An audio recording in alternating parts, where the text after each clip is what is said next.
I think we're ready whenever you are, Mr. Chair. Waiting for it to click to 7 on my clock here. Okay.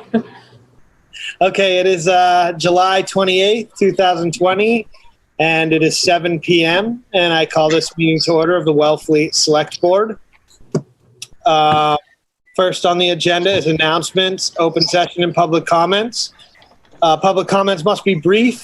The board will not deliberate or vote on any matter raised solely during announcements and public comments. Do I have anything from the board? Mr. Curley and then Ms. Wilson. Okay, so Ryan, go ahead. Just a quick announcement. Some of the public may be experiencing some difficulty finding the town website department pages in Google search. The town staff is aware of the issue and is currently working to resolve it. And those pages are still, you can still access those pages by going directly to the website or by using an alternative search engine other than Google. That's all. Okay, Helen is up next. Yeah, I just want to tell everybody that the last day, according to the town clerk and the AG's office, that you can register to vote, to be able to vote in annual town meeting and also the election, but it's the annual town meeting that sets this, is on August 21st, which is a Friday at 8 o'clock. So after that, there are about 20 days and before town meeting, and you can't register to vote after August 21st at 8 o'clock. Thank you. Okay. And we have one more from Mr. Jim Hood. Okay, go ahead, Mr. Hood. Just unmute him, sorry.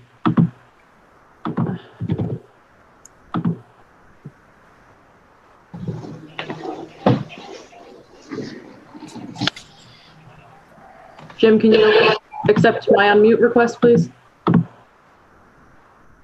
Am I unmuted? Yep. Okay.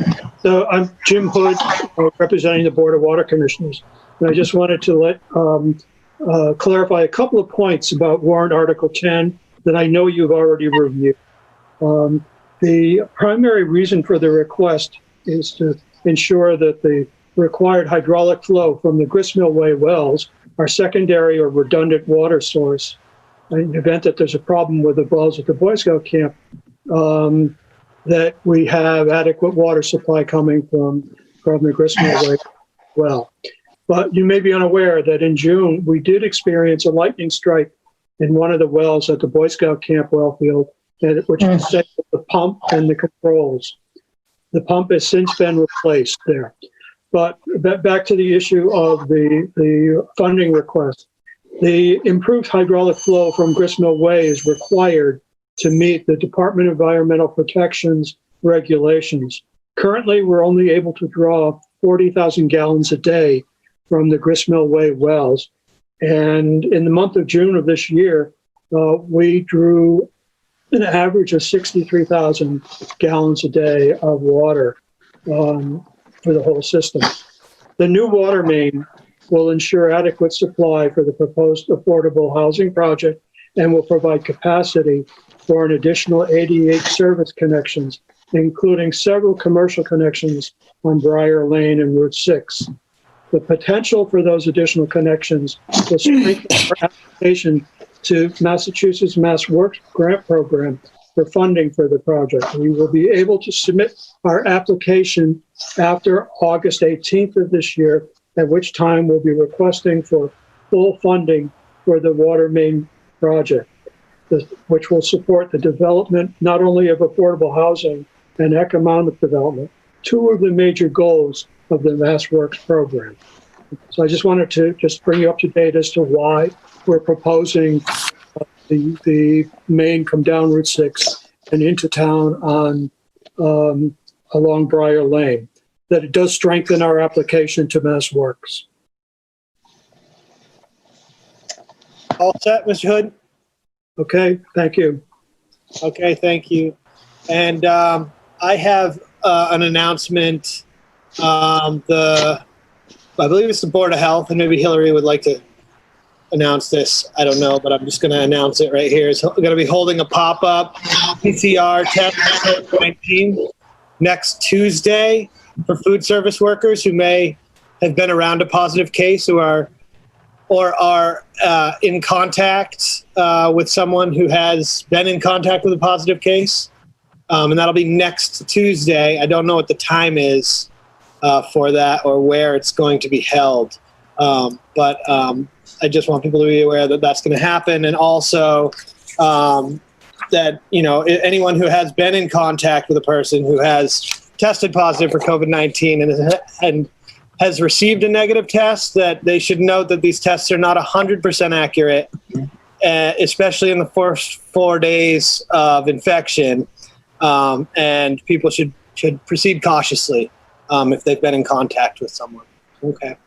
And that's all I have to announce. Is there any other announcements? Hillary had her hand up. Okay, Hillary, go ahead. Sorry, can you hear me? Yeah, I hear you.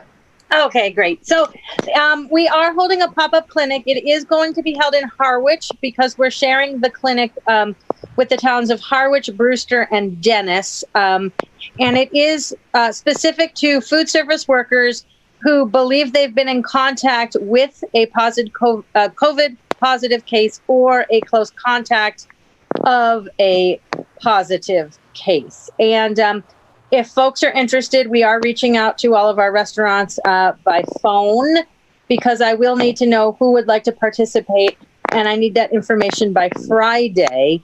So the clinic will be the following Tuesday, starting at 10 o'clock, and I'll take the name, full name, and phone number of the individuals interested in participating, and then a scheduler will call them back and schedule an appointment time. So it's going to be held at the Harwich Community Center on Oak Street and by appointment only. So it's important if folks want to participate that they reach out to me and give me their name and phone number so they can email me or call me, either one. I just need the information. Thanks, Hillary. Justina has her hand up as well. Okay, Justina, go ahead. I just want to take a moment to give a shout out to our fire rescue and police, Hillary in our health and conservation, and our beach and recreation departments. We are halfway through summer. And it's important that everyone stay vigilant.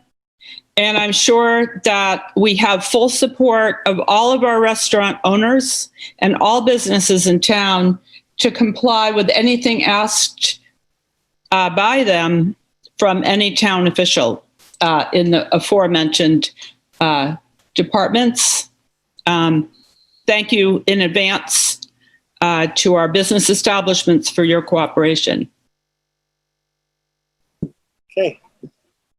Thank you, Justina. Does anyone else have any comments? I'm not seeing any. Okay, so on to public hearings. So these public hearings that we have here are transfer of grant license and an overwintering regulation changes, and I will be recusing myself from those first two. The third one is on town meeting quorum. So for public hearings A and B, I'll hand the floor over to Janet Reinhardt, the vice chair, and I will recuse. Janet?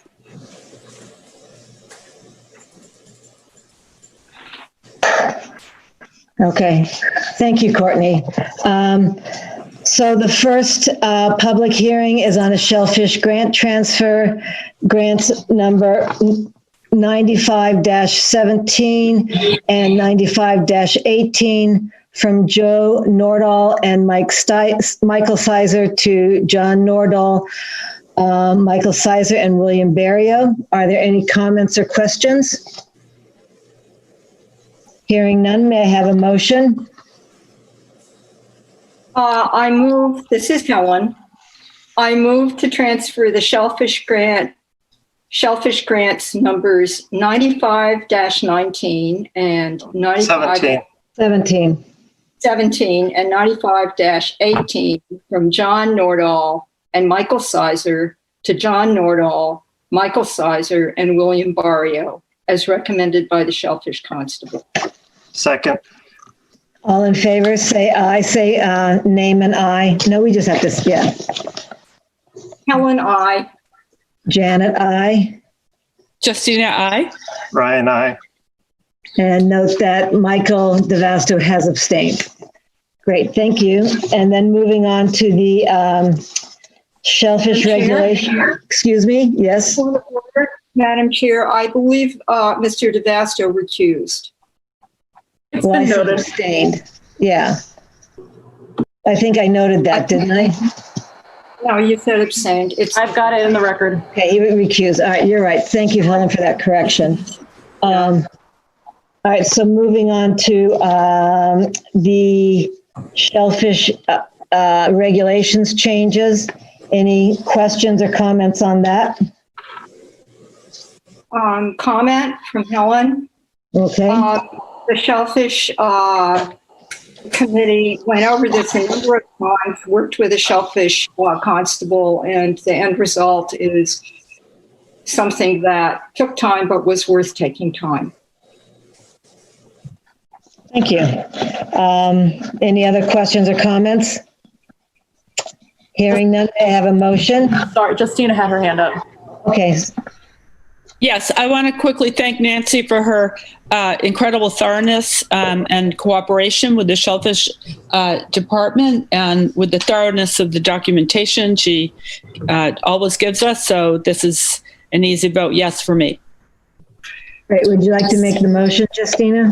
May I do it? Because, Madam Chair, this is Helen, it needs to have an amendment, which I already talked about with Nancy. It's pretty much. I move to approve the changes to section 7.19.5, comma, overwintering of equipment on grants, comma, section 7.19.6, comma, fines for gear violations, and Appendix B of the Wellfleet Shellfish Regulations as recommended by the Shellfish Constable. Second.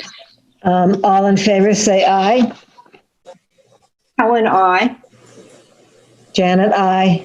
Justina, I. Ryan, I. And Michael DeVasto has recused. Motion carries 4 ayes. Thank you. I will hand it now back over. Thank you, Nancy. Thank you, Janet. Let's see. So we are on town meeting quorum reduction. So let's see. Does anyone have any questions about this? Yes, Michael, it's Helen. I don't have questions, but the town clerk and I conferred about it, and I also talked with the town moderator, and there's a little bit of modification in the motion, which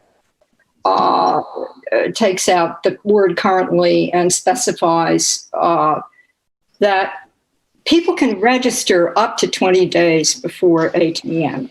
In other words, if somebody isn't, the way it reads now, it says currently registered. So that would mean nobody would be able to vote in town meeting starting tonight. And so working with those two different entities, I language. So I'll make the motion if you'll allow me to when we get to it. Okay. Yeah, that's fine, Helen. So just so everyone knows, this motion is to allow a smaller quorum for town meeting in order to meet a potentially lower quorum due to COVID-19 emergency. So just so the audience understands, this does not limit the amount of people who can be at town meeting, but it does put a lower number on the amount of people that need to be at town meeting to have a quorum and vote on the matters of town business. Anyone else have any comments, or are we ready to make a motion? Okay. Helen, would you like to make a motion? Yes. In accordance with Massachusetts Bill Section 2680, an act relative to municipal governance during the COVID-19 emergency, I move to reduce the quorum for the 2020 annual town meeting from 6% of registered voters of the town to 100 registered voters of the town as of 20 days before the annual town meeting. You have a second? Second. Okay, roll call vote. Helen, I.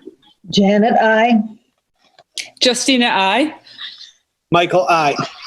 Brian, aye. Oh, sorry. Okay, next, we have, COVID-19 updates and recommendations. And so the first one we have, No, we've got the approval of the 1/12 budget for August and September. right, that's under COVID-19 for some reason. Well, Oh, Because it has to be approved because of COVID-19. because Okay, it is, yeah, a result of COVID-19. So, Section A, COVID-19 updates, is the approval of the 1/12 budget for August. I think we've kind of been over why we need to do this. Does anyone have any comments about it? Yes, Helen is confused. Okay, Helen. So, if I gather from what was just said, we should be in the motion approving the August and September. You cannot approve both at the same time. The Department of Revenue only allows one budget approved per month. Got it. Okay, thank you. But the desired action mentioned both months. That was a typo. It's only for September or August, sorry. Okay, And Dan sent you the memo with the actual motion in it earlier today. well, I'm just looking at my paper. Okay, well, if somebody has it, or I'd be glad to read it for you, but Dan sent you a memo with the amount of the budget as well as the appropriate motion, which includes language from the state. I can bring that up right now.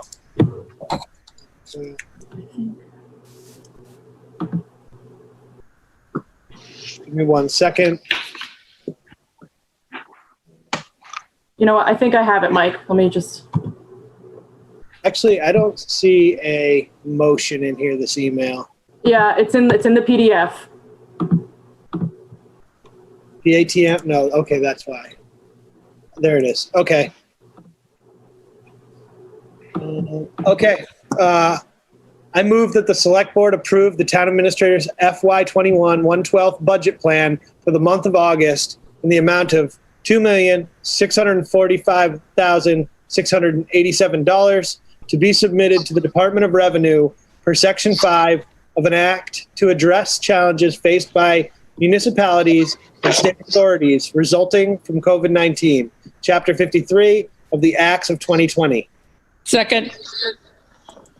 And a roll call vote? Helen, I. Janet, I. Justina, I. Brian, aye. Michael, aye. Okay. Great. So next is beach parking. Ryan, you're the first one to bring this forward to me. So would you like to speak on it first? Well, through you to Suzanne, what has the parking capacities looked like since the update you provided us at the end of June? Hi, this is Suzanne. The 25% reduction on the Newcomb Hollow and LeCount Hollow are working well, except on fair weather, low tide, midday low tide with a swell weekends where people want to line up. It became a safety issue. And so last week I declared we're going old school and there would be no waiting at all at any time at McGuire Landing. And the DPW was very quick at erecting a very clear and easily read and well-placed sign so that people have been much more respectful and there's been far fewer problems. Okay. And then, so two things I've been thinking about, and, you know, in light of the recent uptick in cases locally, I don't think it would be appropriate to increase the parking capacities at these lots. I Instead, I would want us to extend the sticker season through September 27th. That would give Suzanne enough time to plan it out ahead of time rather than making a decision late in the game. And then the question also is whether or not we should be requiring the use of masks while people are in the parking lots, because that's been a frequent complaint from a number of people.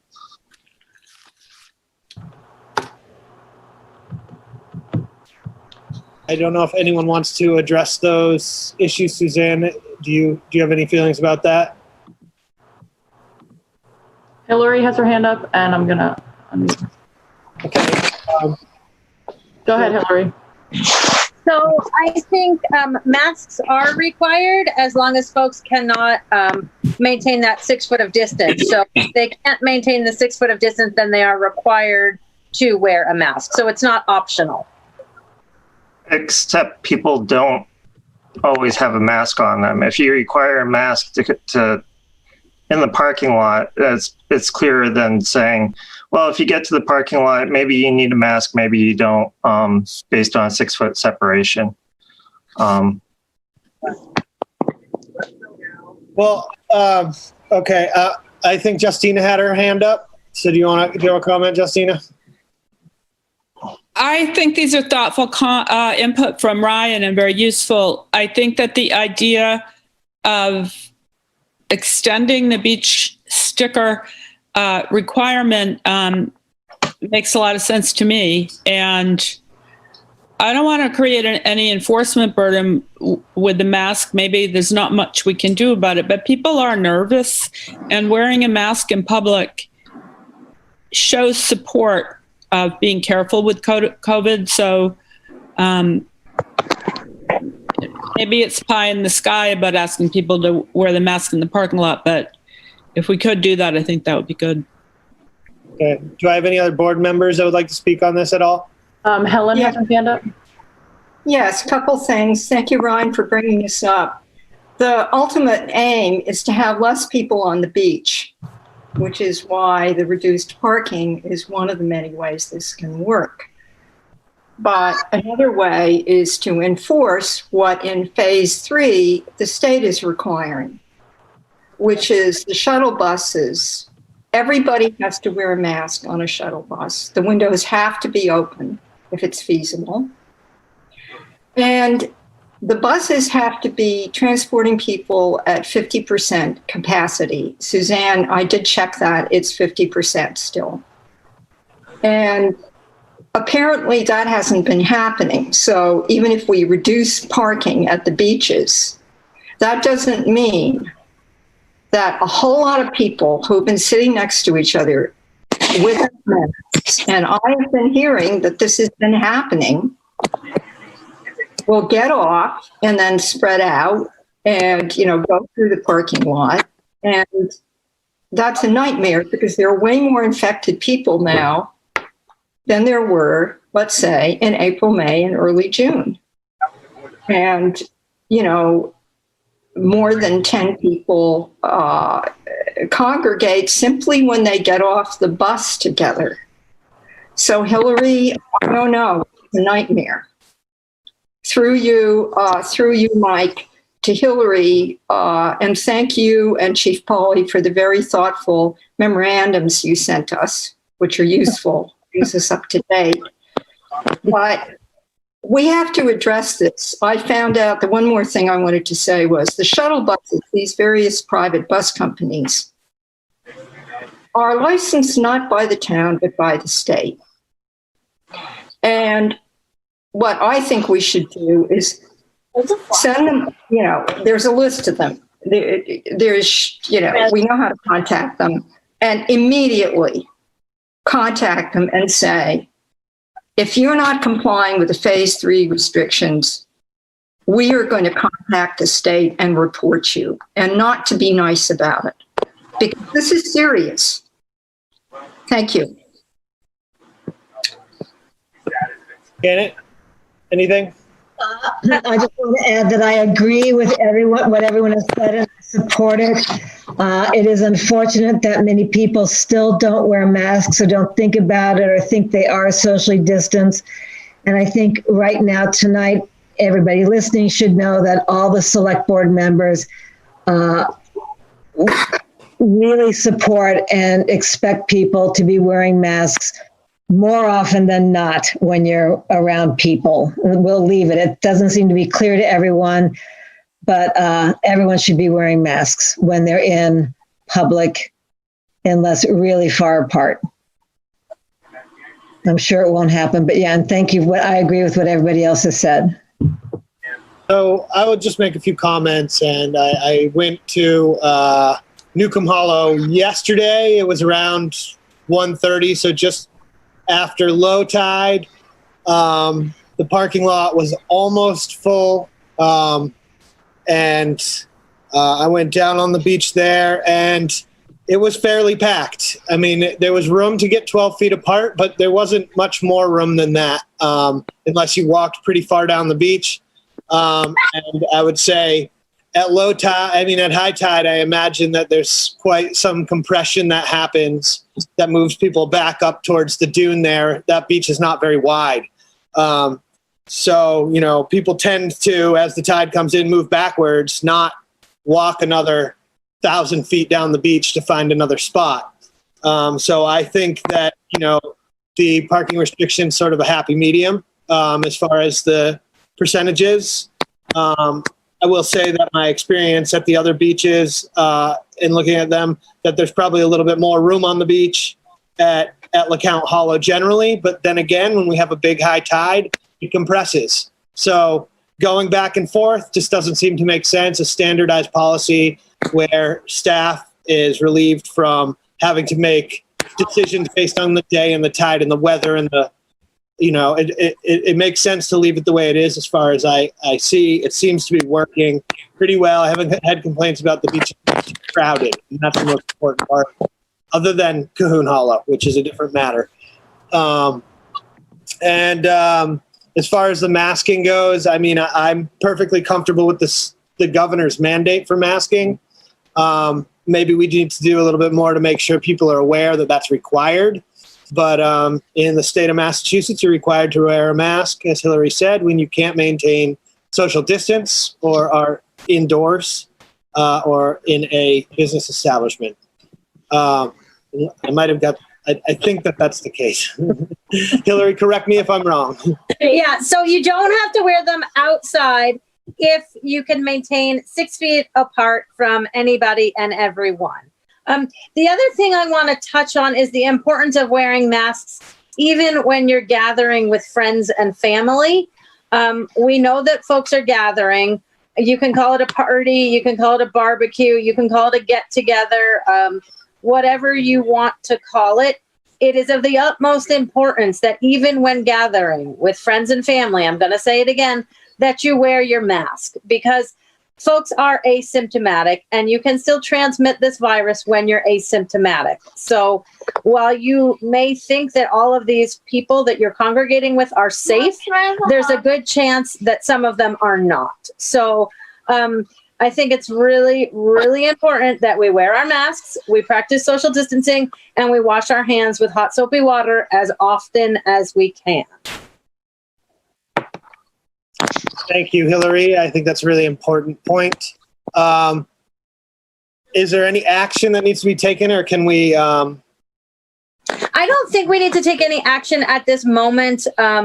We do have our COVID enforcer / educator, Sheila, who comes to us from Barnstable County, and she is currently making the rounds at our beaches, our ponds, the marina, the rec fields, at least once or twice a week. And she has reported seeing folks in compliance. So I was going to say that I actually haven't received more than one beach pond complaint since the 4th of July weekend. So I don't know if the complaints are going into you guys or where they're going, but I haven't received complaints on social distancing at the beaches in quite some time. I've received a number of other COVID-related complaints, but not an actual beach complaint. So that was one point I wanted to make. The other point I wanted to make was that the transportation vehicles for hire arriving at our beaches are not actually under the shuttle bus classification designated in the guidance document from the governor. So what we have are vehicles for hire and motor coaches that are hired by private individuals to take them places. So the 50% capacity is just a recommendation, but as I understand it, all the bus companies are following that because we have asked them to do so, and they are ensuring that when people get on the bus that they are wearing their masks as well. So we have talked to them about it, and I'm happy to reach out to them again if that's important. Thank you. That's important to know. Unless a board member has anything else. One more thing. Yep. I through you to Hillary, and maybe the rest of the select board got this too, but I have had a good handful of people reporting to me about beaches, including the ponds, that people weren't wearing masks and feeling concerned, and they were doing it in a good way. And I want to encourage all of us, if we get such a thing, I write back and say, may I forward this to the rest of the board, or I send them the address for us and also for Hillary and for Courtney so she can document it, and say, please, contact the whole board about this. It's important that we know about it. But Hillary, I have definitely gotten stuff since July 4th. So that's all I'm saying. Thank you. Okay. So are we good to move on to the next subject? I have an action item. I wanted to just quickly touch on what Helen said about sending the bus companies a friendly letter from the town of Wellfleet. Hillary and Helen seem to have a different reading of the law, but I think some of these buses are party buses, and I think that a friendly letter from the town of Wellfleet isn't a bad thing to do, and I think we should. And I think that would be something to put on our Tuesday emergency management call agenda. But we have had problems with large buses dropping a lot of people off. That affects beach capacity, makes residents nervous. And I would like to know exactly how much we can do in terms of communicating with those bus company owners, because a 50% bus makes 50% of the money, and it doesn't hurt to remind them that we have our eyes on them. Okay. Mike, can I add one thing? Ryan has had a hand up, and Janet has a hand up as Okay, well. go ahead, Ryan. You go ahead. Just through you, Mr. Chair, to Suzanne. If we do extend the beach sticker season through September 27th, what is Suzanne's preference for when we should take that action? So, sorry, I needed to unmute myself. I would hope you would do it at your next meeting, because I would have to arrange staffing. We did have lifeguards through September last year, and I was told a few days ago that, actually it was last week, that should I want to do it this year, and should the select board want to do it this year, there are lifeguards available for staffing one beach through September. Okay. Okay, so why don't we put that on the agenda? Well, we're going to have this the emergency management team meeting on Tuesday. We could put that on the agenda for then, and move on for tonight. Mike, Yes. may I say something else? Yeah, two things. One is I appreciate Hillary defining shuttle bus. I didn't know the definition, so it wasn't a different reading of law. And I agree with Justina.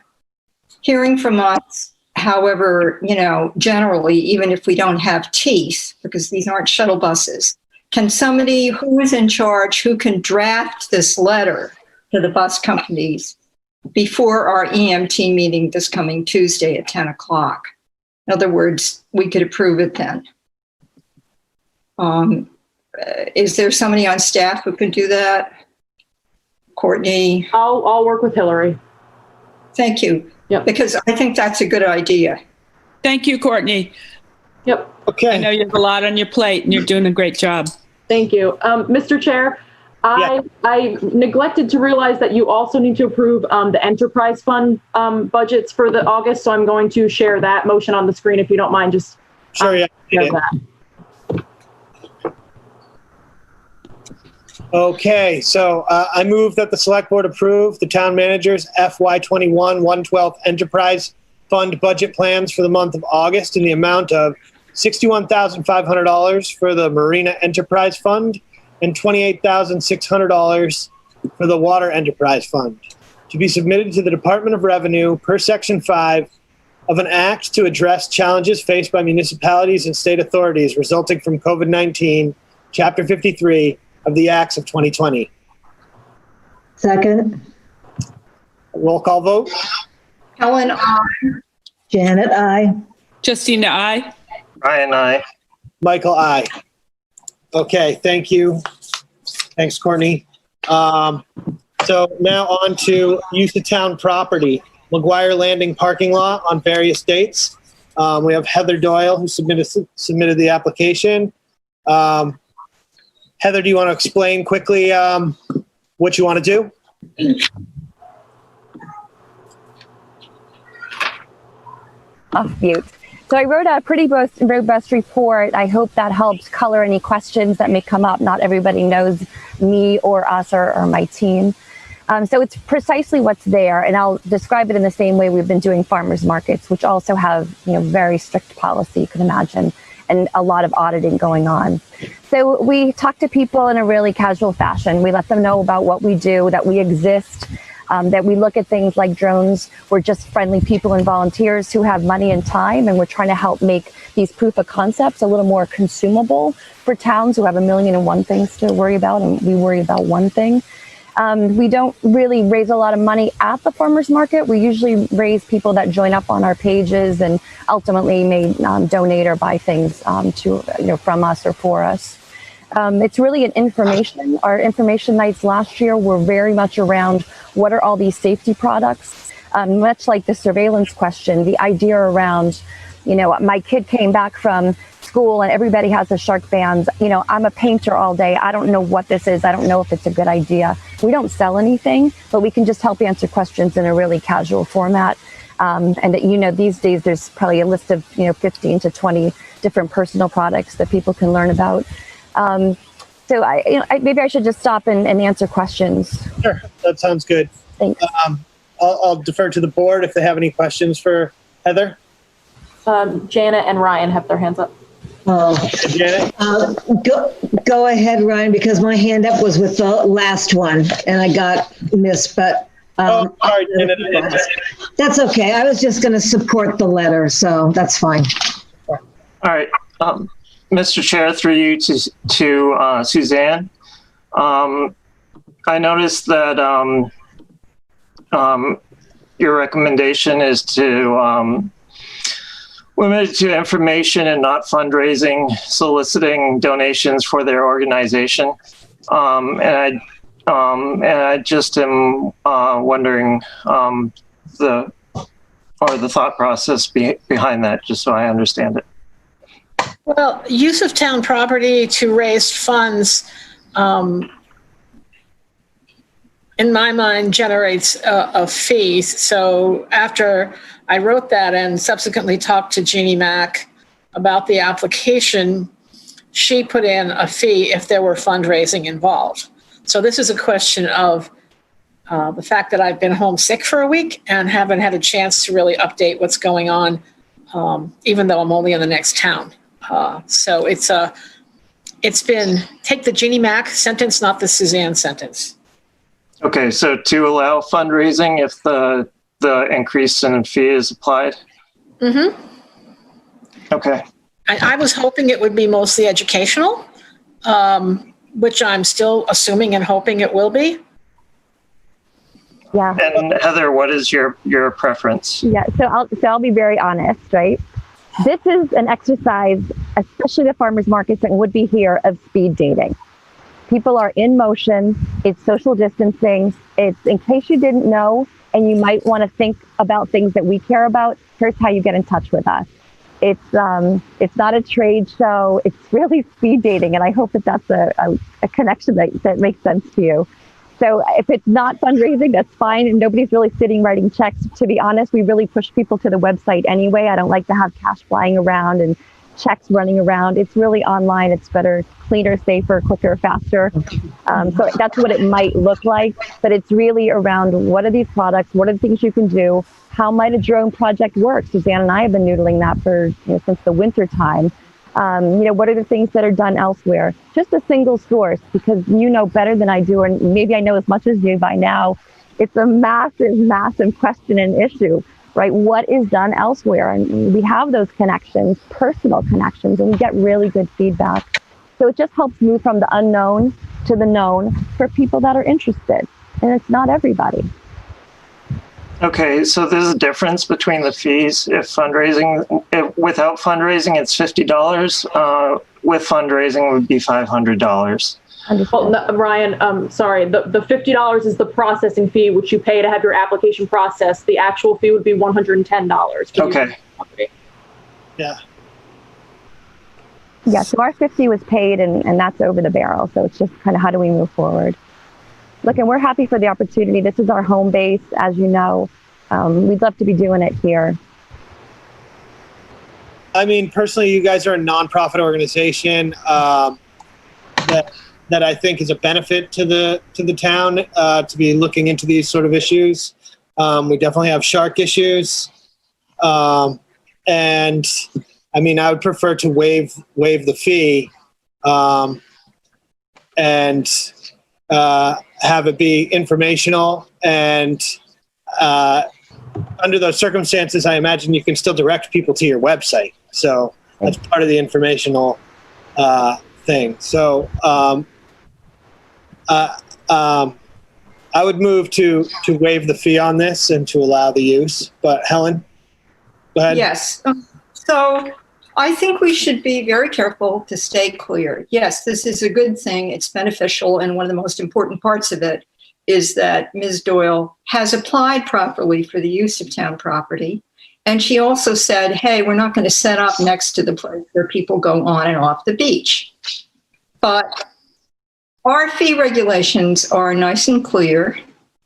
And I would suggest that you do absolutely no fundraising when you're there. In other words, you can hand people a card that has your website. You can encourage them to go to your website, but you cannot ask for donations or receive them. And that's really important. And I realize that may mean that you don't get donations, which you might otherwise, but this is not loosey-goosey. This is the language in our fee schedule. Right. I don't think we can waive it. Through you to Dan Hort. Dan, are you there? Dan? He's here, Helen. It takes a minute for people to unmute. Okay.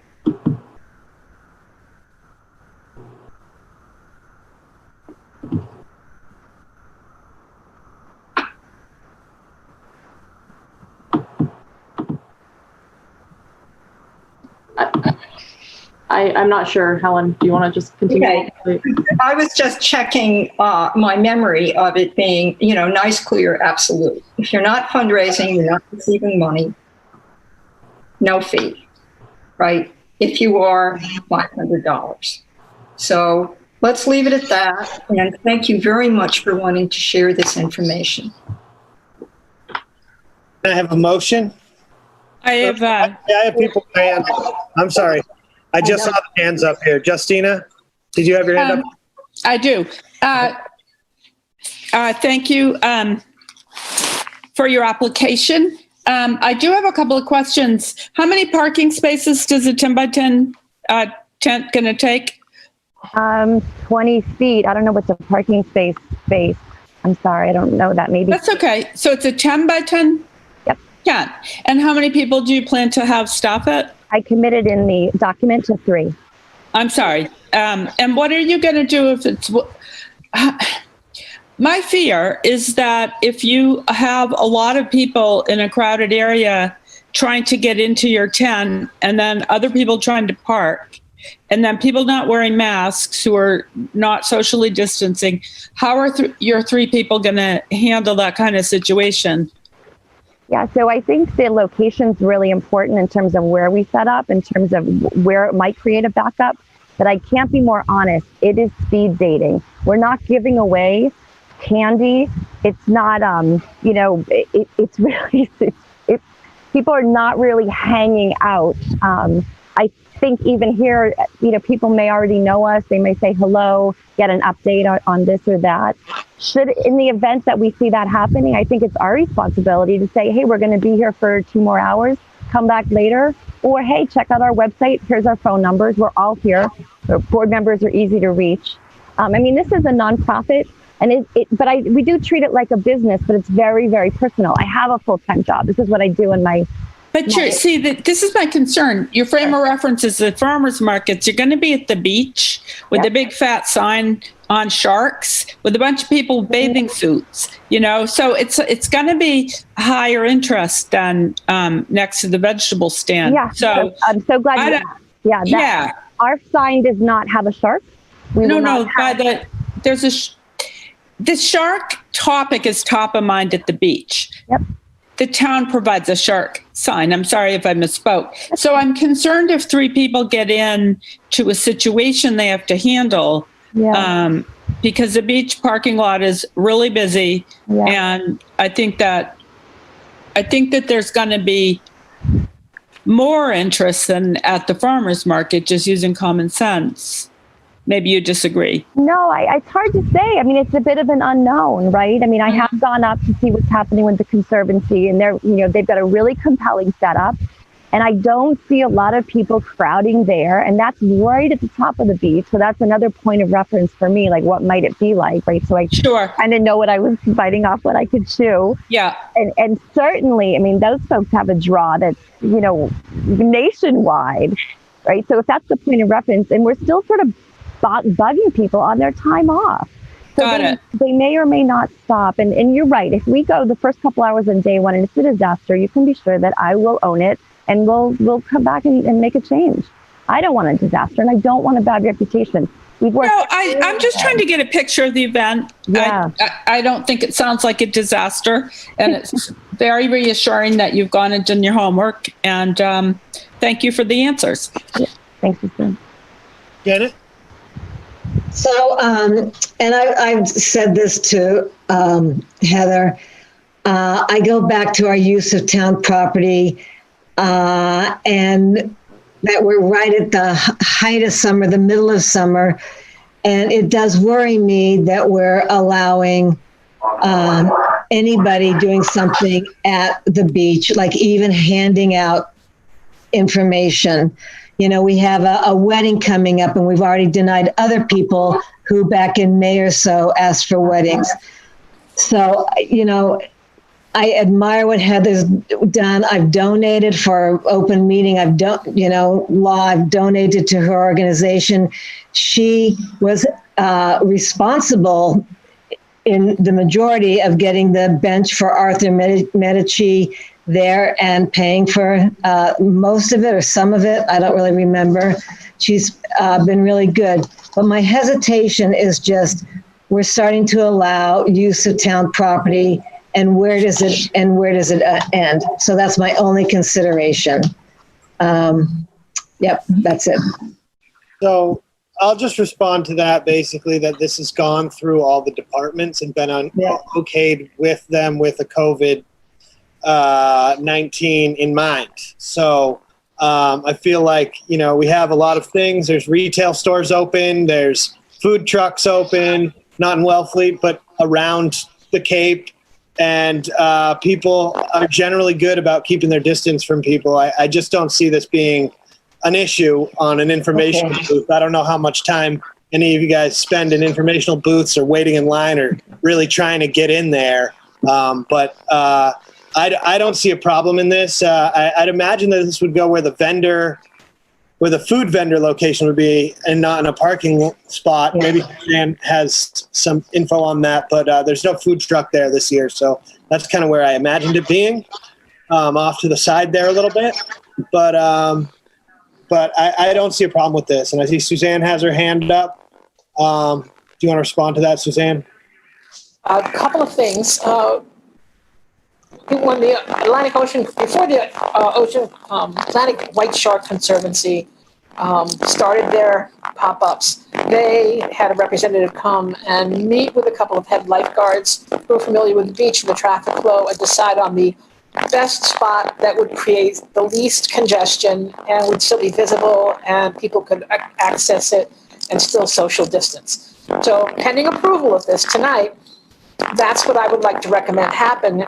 Don't leave it up to the Cape Cod Ocean community to make a decision that they'll then be criticized for. I'd rather have it be collaborative with the town. Okay. Agreed. I have two more hands up. I have Richard. Richard's muted. I'm trying to unmute him and he needs to state his full name. Okay, while you unmute him, I'll go to Helen. She has her hand up still. Yeah, a couple things. So we have blocked off parking spaces in some of these parking lots, and so that can be set up there. I'm going to bring up under future concerns that the Shark Conservancy never came to us for use of town property, and that needs to happen. And the last thing is it might be a good educational highlight to have this open tent set up with people with masks and other people coming by, getting information, not contributing money, but also if they show up without a mask, the people that are under the tent can sort of gesture in a friendly way, put on the mask before they go down on the beach. And that might actually be kind of helpful to have in the parking lot. Both to protect the people under the tent working for Heather's organization and the rest of us who want to go to the beach and not get sick. Thank you. Is Richard unmuted? No? If he's listening, you need to accept my unmute request and hit the microphone. I've been trying for the past minute and a half and I'm getting nothing. Okay, I'd like to... There we go, he's up. Okay, there you go, Richard. Yes, I'm curious, is how this connected to the farmer's market that I'm in charge of for the Congregational Church? We need your full name, Richard, please. Richard Robichaud, 36 Squire Pond Lane, Wellfleet, Massachusetts. That's enough. Yeah, that's fine. Have lived here my whole life. That's fine. Richard, I have not come to Wellfleet. And my understanding when one of my board members called was that because we weren't agricultural based, as in many of the other markets, we couldn't come. So we are in other towns. We're in Harwich. We have an agreement with the farmers market. This is not the place for a discussion between the farmers market and the applicant. I'm sorry. Okay, thank you. Yeah. Okay, Justina, one more point, and then I'd like to take a vote. Yep, I agree with Janet. I think we've said no to weddings. We've said no to many events. The beach parking is controversial. People don't have enough spaces. And we're in the middle of a global pandemic. We're in the middle of a national crisis. And we don't know what the next few weeks hold. And I think that we should stick to the non-use of town property. It's tough saying no. It's a great cause. But we're in unusual times and everyone has to sacrifice. And if we don't, that's just what has to happen. If it was somewhere else other than the beach parking lot, but people need to park there to go to the beach and we've reduced beach parking capacity and so forth. I think it's the wrong year and I'm really sorry. I feel like Scrooge, but that is where I stand on it. Okay, Janet, you have one more thing? So I've changed my mind after listening to everyone else. Sorry, Justina. I still have hesitation, but after hearing from Suzanne, Helen, and that this does have the approval of all the town departments connected with this, I would vote in favor of this. Okay, and I would just say also that it doesn't have to take up a parking space that is not blocked off either. There's no reason why, if they take up a spot for some reason, another spot can't be opened up. So can I have a motion? We need the dates because we don't have dates in the motion. Heather, I think you just put one weekend in each month, and if you have dates, that would be helpful. I would say August, so August 8th. August 8th. Can I have 2 in August because I missed July? Yes. We can change it because it sounds like Suzanne wants me to collaborate anyway. So there may be after we try to figure out where the means and the house. I would say the 8th, the 29th, and the 12th for now. And if that changes after these other planning meetings, we'll be clear about it. 12th of September is our town meeting. Oops. Maybe not the 12th. Yeah. How about the 5th? Is that Labor Day though? Yeah, Yeah, that would be fine. Good. yeah. Okay. I'm sorry, forgive me, Mike. Yes. It was unclear to me which 3 dates were defined just now because we have to approve the 8th, 29th, and what? September 5th. Okay, thank you. Okay. I move to approve the use of McGuire's Landing parking lot by Heather Doyle on August 8th, August 29th, and September 5th, 2020 for 3 hours each day, each of those days subject to the conditions, if any, as listed on the application form for a fee of $500. No. With Dan Horton with 450? It's 110 if no fundraising. Okay, good. I was wondering. That wasn't clear. Okay, for a fee of 110. Ellen, second. Mike? Roll call vote. Sorry. Ellen, aye. Janet, aye. Christina, no. Brian, I. Michael, aye. The motion carries 4-1. Okay. Thank you, guys. Thank you very much. So then we have Island Bay Beach on August 6th from 4:30 to 5 p.m. Do we have Jean and Rich in the audience? I'm not seeing their names, so if they are on, I would just ask if they. Oh no, that's a different Jean. Yeah. If they're not on, then I would vote to take no action on this. If they're not on the call, I think we need to talk to them. So the next time you would vote on this is August 11th, which is after their date that they've requested. It's a small, it says I think they're just trying to do a small wedding on a beach that's on Lieutenant Island. What did they say for the capacity? How many people? 25 people. And is that allowed under state guidance right now? I can't remember. I don't know if that phase will be in. It is 25. It's okayed by all the departments. It is 25 and it was okayed. It's okayed by all the departments. Personally, if they're okay with it, I'm okay with it. I think that, they're the ones who are reviewing this for safety, health, and the other issues that may surround it. So they've reviewed these. They, spent the time to do that. If they had reservations, they would have put that in there. There's no comments. So, I'm okay to vote on this. Helen has I have a motion, and then we'll discuss if there's a. So Janet said something very important before this. Sure.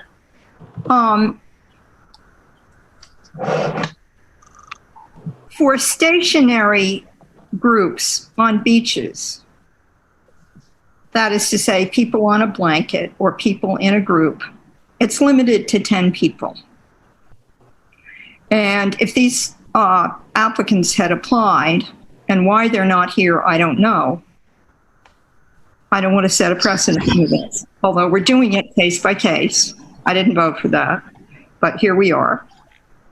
I would have conditioned it to say, if you want to have this wedding, you can break it up into 3 groups of 5, 10, and 10. And you have to be 12 feet apart. And you all have to have masks on. Because groups that will then go to probably a private spot and party together and have probably been gathering together before they walk to the site, right? Because weddings are like that and may have gathered together the night before, the way people do at weddings. This is exactly what we have to avoid now. It's real. I hate it. People should hate it. But unless they agree to do this, and I heard nothing in the application, I'm not going to vote for this because I feel that weddings are too apt to be so special, and they are special, that people throw the rules out the window. And we've already heard in some memorandums about house parties and so forth. And we just don't need this now. We really don't need it. And plus, they're not here. So that's how I feel about it. And I don't think it's a no-brainer. Thank you. Anyone else have a comment? Janet has her hand up. I agree with Helen. We've heard this last few weeks about small parties, and they should be here because they should be answering these questions. I'm sorry that they didn't know it, but 25 on the beach, you're going to be close. There's no way you're going to be 6 feet apart, and then you just don't go for 20 minutes or so to the beach. You end up going back to someone's house or some occasion. So I'm sorry they're not here, but I would vote no for this too. Okay, well, I would just say that their request for use is from 4:30 to 5 p.m. I'm imagining it's just a service. I do wish that they were, just wedding ceremony. And then they'll be going to private property. I believe that if we deny this use, then they will just be doing this on private property, would be my guess. And I just don't see the danger in a group that is relatively small and keeping to their own group. They're going to go to a residence, which is 10 minutes walk away. Right after this. So I think we're just basically moving their wedding ceremony from the beach to a private property. I don't see how that has any impact on public health. So I'd vote in favor of this, but I'm ready to take a vote unless anyone else. Justina, do you have a comment? I do. I think that it would have been simpler to retain our ban on private town property. It's like, it's a pandemic, guys. And we don't get to do everything we want. And so these people aren't here, so we can't ask them questions. So we're trying to read tea leaves about their intention. And this is what happens. We're dancing on, we're not scientists, so we're trying to all sort of parse the data here. I'm against this on principle that I am against gatherings on town property in the middle of a global pandemic, in the middle of the summer in Wellfleet, where we desperately need to keep our numbers down.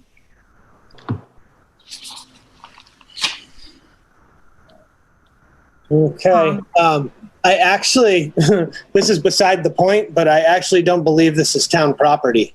I have heard that as well, actually. This isn't town property. Well, then why do we have to look at it? Because I think it's town property. Lieutenant Island Bay Beach is owned by either the Audubon or private residences.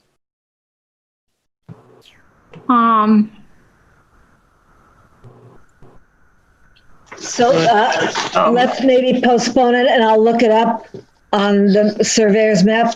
You're probably right. I think Mike's right. Oh no, it varies. There's town-owned sections and private-owned sections out there. It's not clear where this location is. Okay. Yes, I Mike? would like to take no action. Yes, Mike? Yes.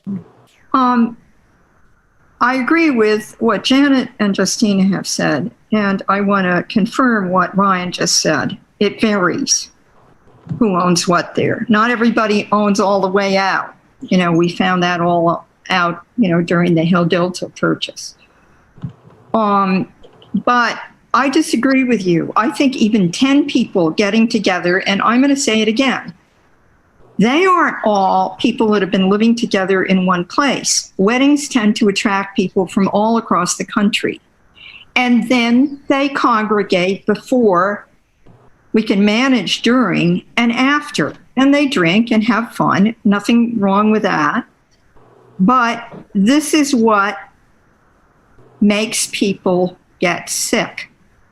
And it's happening more now than it did in the spring. So I'm still going to vote against this. And I hate it.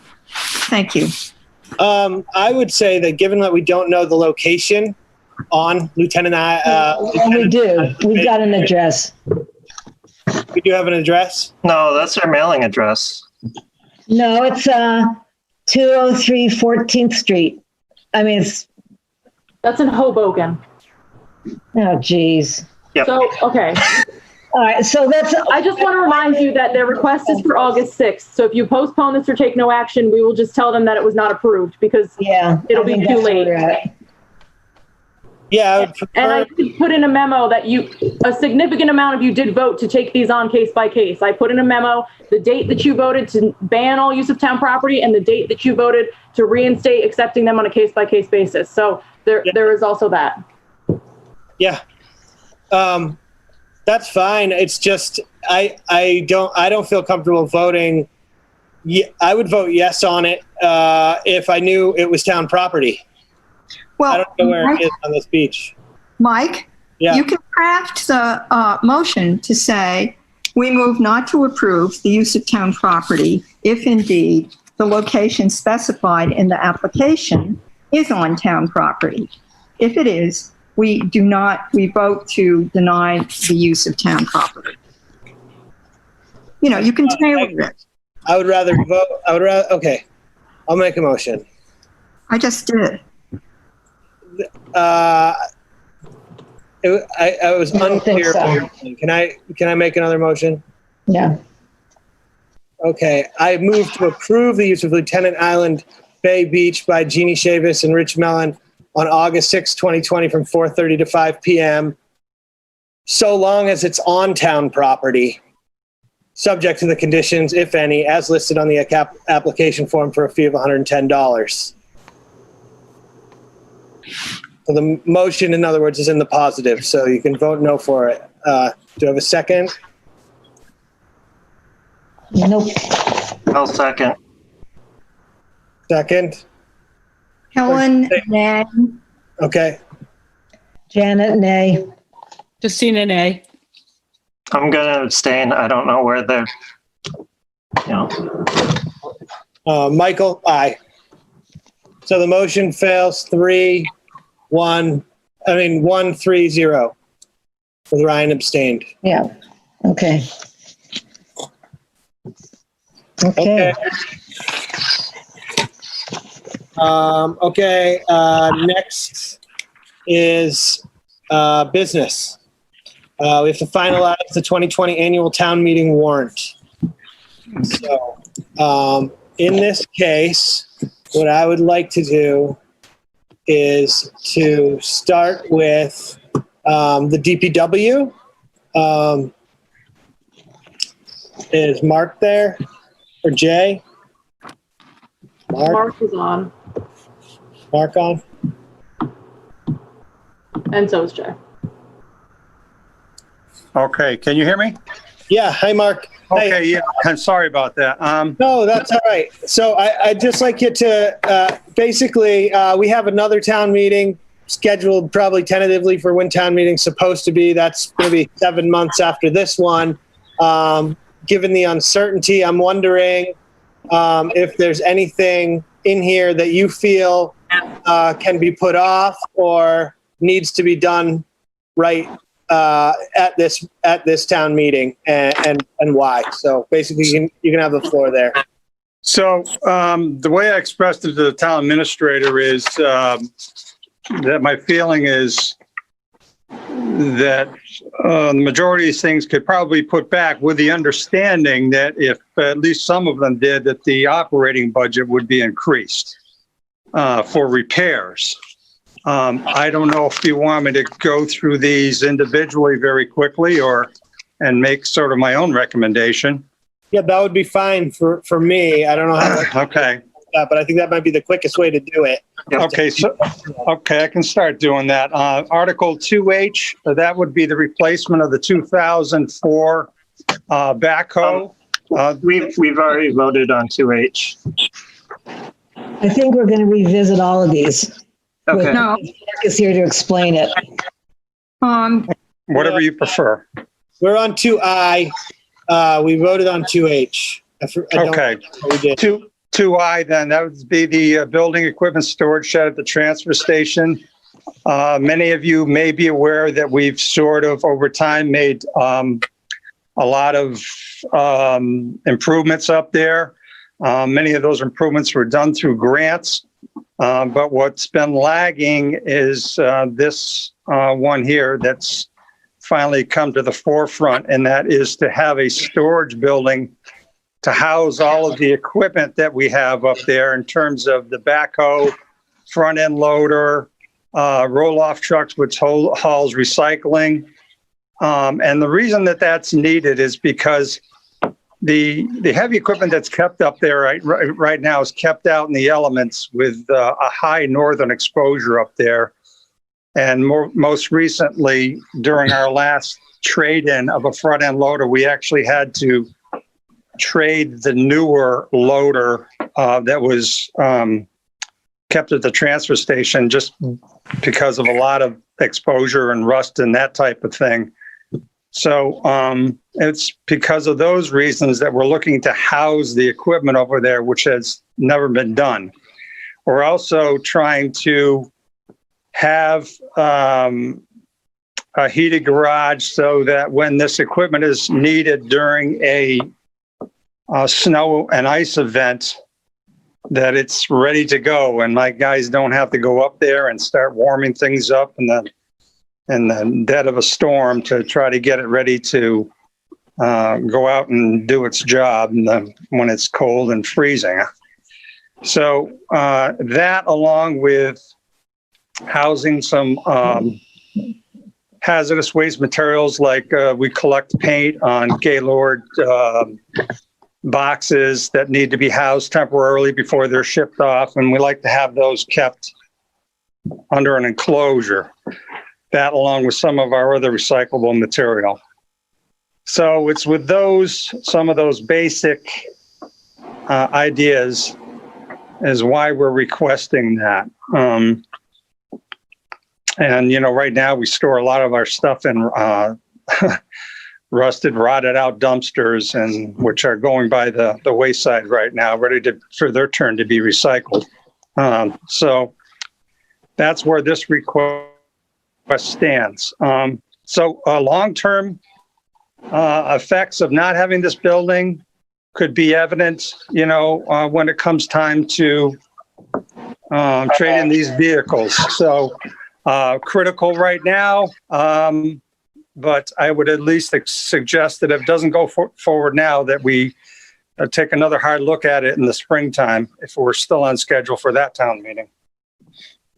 So my recommendation is that we try to go forward with this. Okay. Do we want him to go through these subjects, then try and take a vote to place them all, and then? Mike, I have a specific question. But Janet was ahead of me, I think. Janet, go ahead. I was actually going to move to insert and recommend this article. So Helen may want to go. Yeah. So, hi, Mark. Hi. And I have, done a site visit there, about 4 years ago. you have a great big new space that is heated with very high ceilings. And there was a lot of equipment in there. And I'm revealing my ignorance here. I'm not trying to fight with you about it. Okay. But what all do you put in that huge space that is heated? In other words, that's stored there, let's say, at night when you're not using it, because when you're using it, you're outdoors with it. Right? I'm not quite sure which large heated space you're referring to, Helen. We don't have any garage up there now at all. Well, if you're facing the DPW building, extending to west, there is a very high, very large space. That a few years ago, you got a wonderful grant to heat it in a Point of order, way. Helen, that's not the building. They were talking about the transfer station, not the DPW building. Oh, Yeah. thank you. So, structure at the transfer station. Yeah, thank you. Sorry, Mike. Okay. I have a few questions. Go ahead. All right. So what is the value of the equipment that would be stored in this shed? It's about over $500,000, conservatively. So you're building a shed that costs half as much as the equipment that would be stored there? Correct. Correct. What is the square footage? Well, right now we're looking at a building that's around 45 by 80. 80, sorry, calculator time.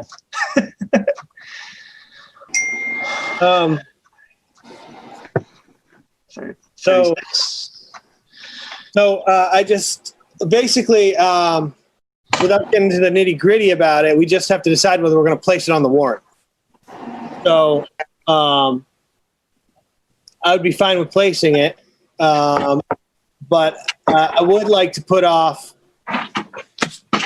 capital expenditures until the spring if we can, especially large ones, in the event that we have a major budget shortfall that could result in cuts, where we could have put something off in this year that maybe we could make up next year. That said, I don't want to kick every can down the road, because then you have a lot of cans at the end of the road. Tina, you got something? Yeah, I would agree with that. I think that definitely I can see why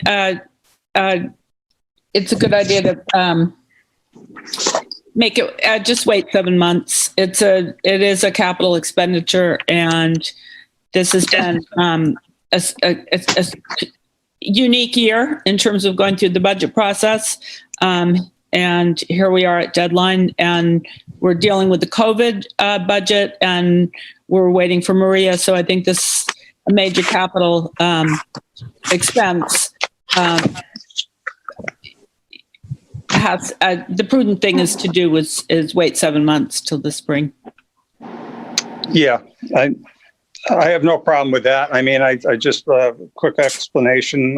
At least we know where we're going. Oh no, that was great. Thank you. Yeah, I would typically be in favor of having a building down there to store the equipment, because it's a long-term building that's going to be there for a lot longer than whatever equipment's underneath it.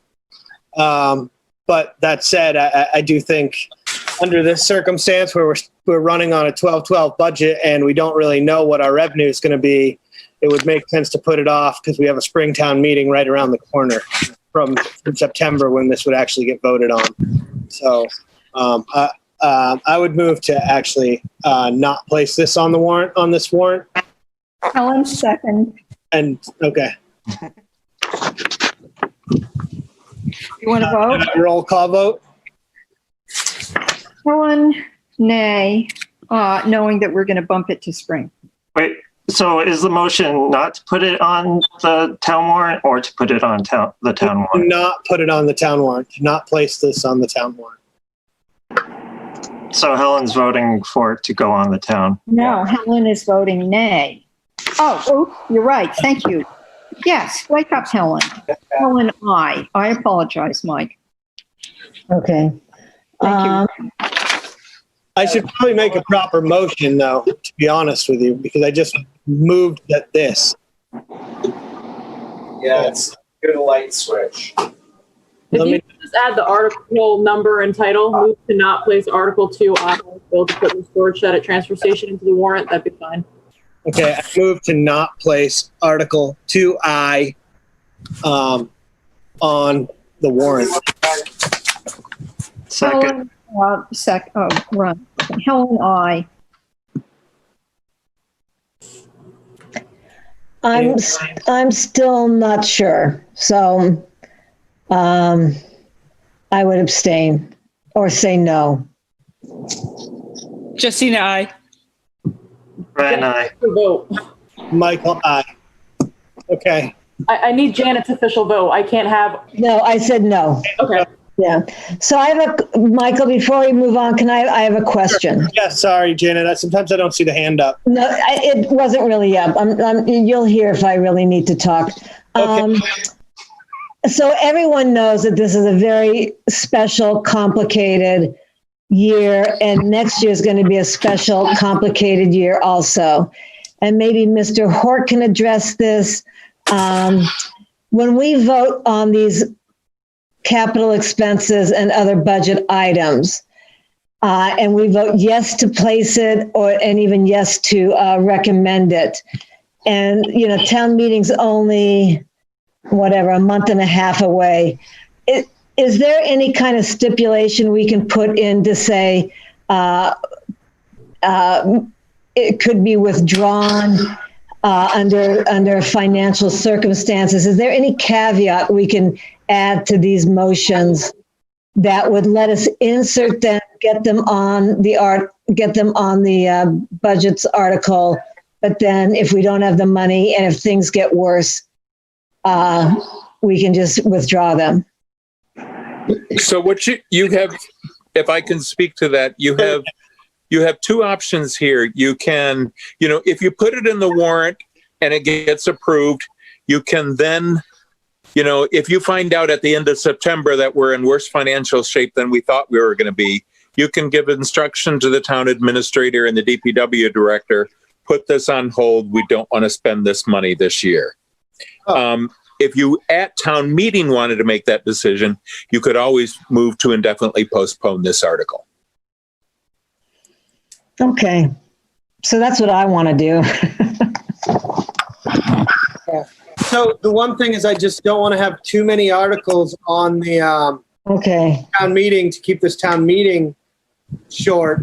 If we know we're going to do that, or I guess we don't know. Really, there's so many unknowns in the situation that basically I'm comfortable with putting some stuff on this town meeting for capital expenditures, but knowing that there's a spring town meeting right around the corner, building new buildings and stuff like that, it seems like prudent to hold off and see where we are in September. But I mean, maybe that is a good reason to place stuff. I don't know. Danny's on here. Danny?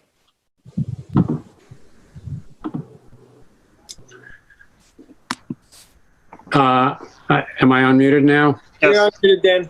Yeah, sorry. My only recommendation to the board, procedurally would be to try to simplify this warrant as much as you can. I think it's going to be a challenge getting through this anyway. Looking at the warrant, it looks like a 37 or 38 article warrant. The reality is with all these A, B, C's, and D's, it's more like a 50 or 55 article warrant. So you're tasked with making these decisions. I think you need to be decisive. I think you need to decide whether or not you want these on the warrant or not. But my hope is that the warrant be made as simple as possible so that we can make sure that we get through the business at hand on September 12th. That's all I have to say. Of course, you can you can always indefinitely postpone, but that's a procedural thing which is going to take time. Okay, thank you. Okay. So let's move on to the next one here. Okay. All right. So am I still on? Yep, you're on. Okay. So maybe you might want to think about making an exception after I explain this one. This is for Article 2J, right? It's replace guard shack and canopy. So this is sort of two-part. The canopy portion of this is basically when we pull a full 100-yard trailer of municipal solid waste, it's taken out, and it doesn't go under any particular cover, and it's sort of left out, again, out in the elements before it's shipped. So whether that is 1 day, 2 days, or 3 days, in the wintertime, it could be more critical because any water, or it could get snow laden, and we're hauling off a 100-yard trailer that could have water in it, which is never a good idea, but it could also have snow. So the town ends up paying for that weight when it gets to its destination. So over the long term, that could accumulate to some significant cost, especially being as the costs are rising. So what this is providing is basically a steel fabricated lean-to off the existing canopy that's up there now. When I say canopy, that's the cover where people throw their trash right now. If you look up, it's a canopy, but this would go on the back side of it.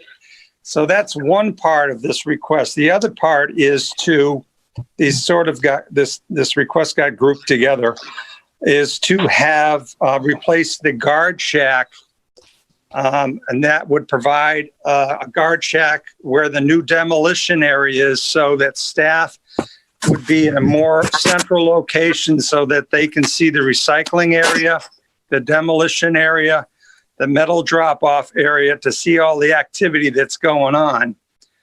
So instead of being, as you're well familiar with the scale house now, I have a staff up there on a regular basis of 3 people that have to get into that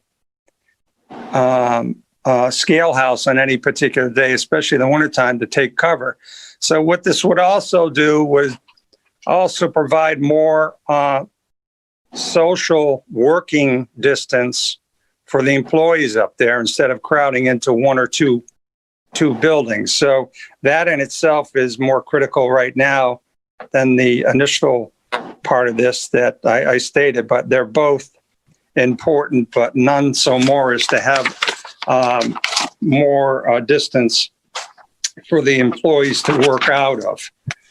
So I would encourage that this, at least in part, go forward if it possibly can. And it's for a total of $55,000. Yep. I've got 2 people with their hand up. I didn't see who raised it first. Paul on Hilling. Does anybody else have their hand up? 2 things. And Mark, I'm being horrible to every department, and at the same time, I wish all of you would get everything you wanted. That said, I completely get adding weight to the 100-foot trailer, the 100-foot, container. But there is this thing that you can do. You can tarp it. You can drag it out and tarp it right away. It won't take that long. The second thing is you have 2 workspaces, both of which are used. One is over to the right as you come into the dump, and one is the brand new, actually they're both new, structure, the guard shack. And one of the things that we're doing during this horrible time is if somebody on staff is in any way sick, they are not supposed to come in. If they think they've been exposed to someone who's sick, they are not supposed to come in. And I'm very happy that when I go to the dump, the people in the guard shack speak to me, through the window. They're really being careful, but they already have 2 new spaces, and I would think this would be something to bump down the road. Also, just to repeat what's already been said. So I just was wondering real quickly, if Dan's on the line, is this guard shack something that could be paid for through COVID infrastructure money? Probably not. Okay. I'm just curious. Okay. Mark, go ahead and respond. So in answer to Helen's statement. First of all, when we pull a trailer out, then it's brought out into the elements. It's out and exposed to the rain and snow. It's not when it's underneath the canopy. It's when we bring it out and then it's stored is when it's exposed. And that's when the elements get into that load. Second of all, the only buildings that we have up there now for the staff are the scale house, which you're familiar with. And then there is a tool shed, basically, a wooden tool shed that we've fixed up for Mike Sicali to do some of his paperwork out of. And he cannot see the area from where he's located. So it's difficult to see the whole operation, which we've improved, but expanded from where any of the staff is inside the building, especially in the wintertime. The staff that works up there right now has to go out among residents, deal with their recycling and trash, and then come back in, wash their hands, and then be back in with other personnel. So part of my goal here is to afford employees up there at least as much separation as possible and be able to work from a more convenient location. So that's what the goal of this is. So, may I respond to that, please? well, I feel like there's enough information here that we could call a vote, or call a motion. But I need to respond. Go ahead, Helen. If you don't mind, Mark, it's very clear to me that you wouldn't tarp it until you dragged out the 100-foot container. Obviously, the point would be drag it out and tarp it until it gets taken away. Obviously. The tarps, I'm sorry, not to interrupt you, Mike, but the tarps that we use are not weatherproof. They can't be made weatherproof. They're like a netted tarp. And the only other tarp that's a solid tarp is much too heavy for a driver to get up there. It's huge. They wouldn't be able to handle it. So they're like a netted tarp, so they're not weatherproof. Hey, does anyone have just saying? Yeah, I just have a quick question. Or Ryan? Sorry. I've got my hand up and I'll be real brief. I commend Mark Vincent's attention to the safety of his employees. I think they're brave to interact with the public. You can't always tell if you're sick when you go to work. I wouldn't want to work under these conditions. I'd be scared. And Mark's being a good boss. And I think our town public servants deserve safety in the jobs we ask them to do to serve the taxpayers.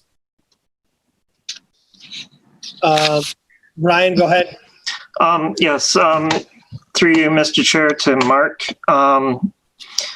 What is the price of the different component parts? The price for the guard shack and the price of the canopy if they were separated. Their guard shack was $15,000 and the canopy was $40,000. I mean the lean-to off the canopy was $40,000. So in that case, if we're trying to be fiscally tight, at the same time providing space for people to work safely, 15,000 is very. I mean, that's not much money to provide safe working conditions. We could remove the canopy element and just leave the guard shack. I'd like to ask Mark a question real quick. How much does it cost us every year to dump snow and water? I mean, do we have any idea? I mean, it's not free. I know that. Water. I don't have a hard handle on that. I know that the cost of municipal solid waste tipping is going up. I'd be remiss to put a number on that, but it's difficult to tell. But I know, especially in the wintertime, and everybody knows how much snow can weigh over a 100-yard trailer. That can be significant over time. Yeah. Not only that, but the amount of garbage that absorbs water when it's rained on. Yep, and the leachate that it causes. So this is something that I think is a relatively small amount of money to spend for what we're getting, and it's going to be a cost reduction over the long term. Maybe it won't pay for itself, but it might have some cost reduction over time with all the water that we're dumping as solid waste and snow that we're dumping as solid waste.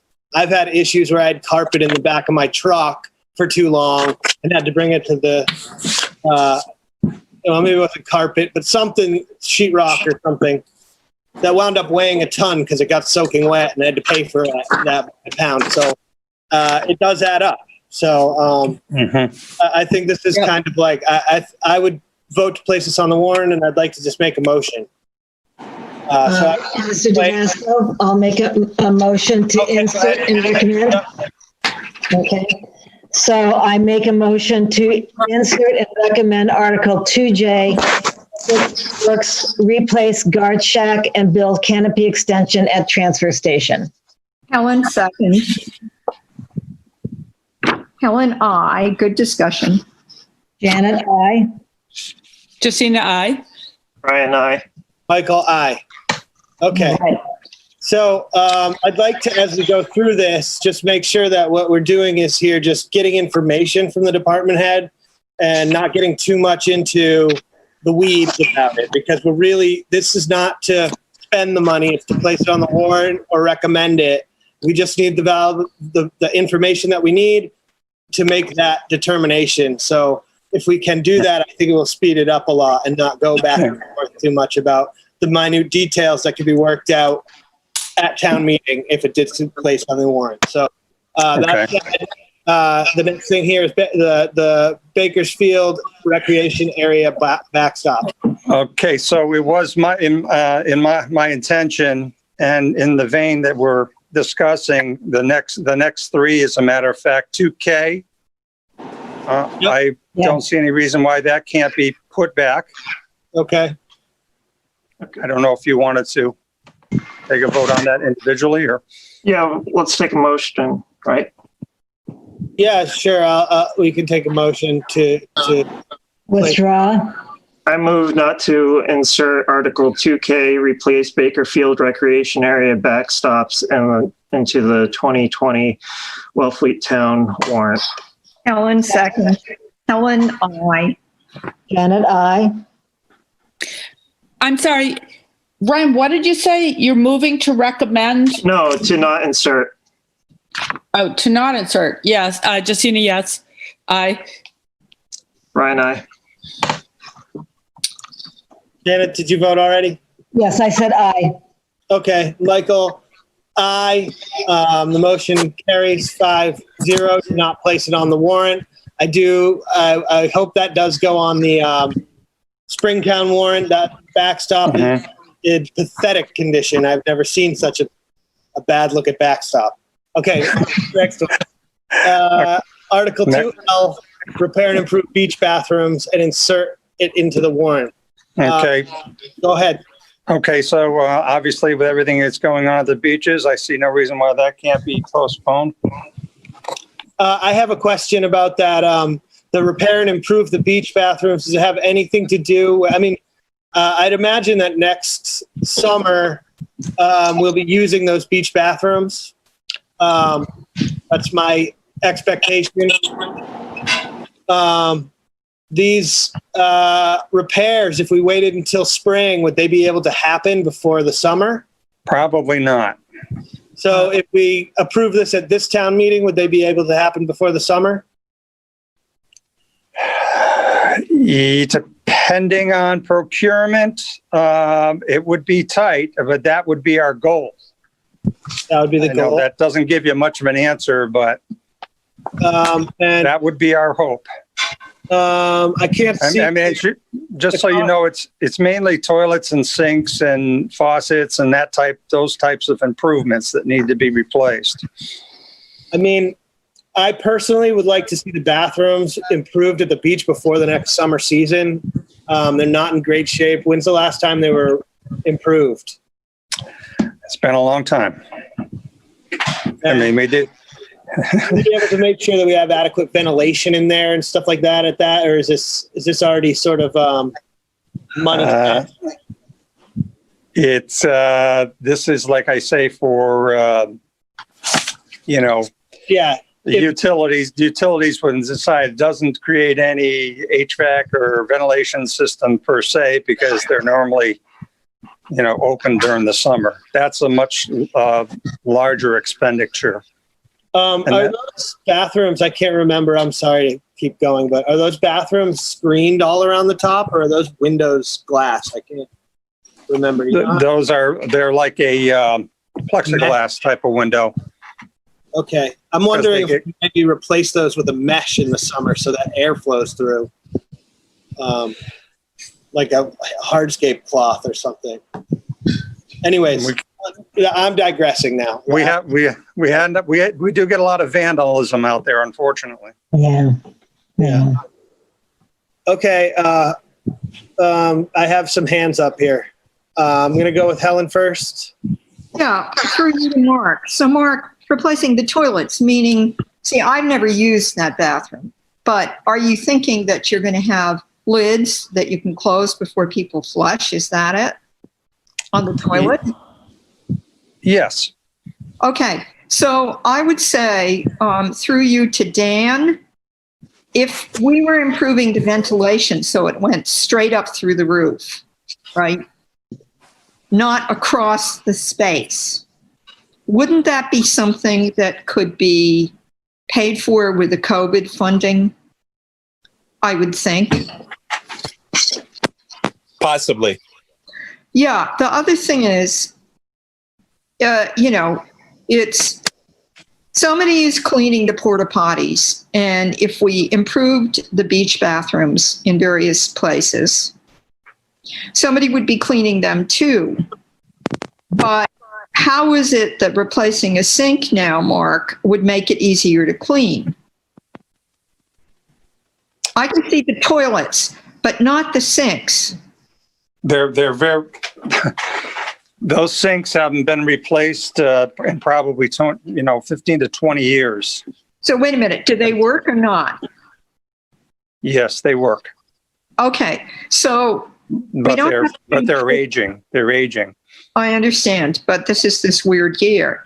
So I could see if they're toilets that don't have lids, but they have seats, so you could just replace the lids.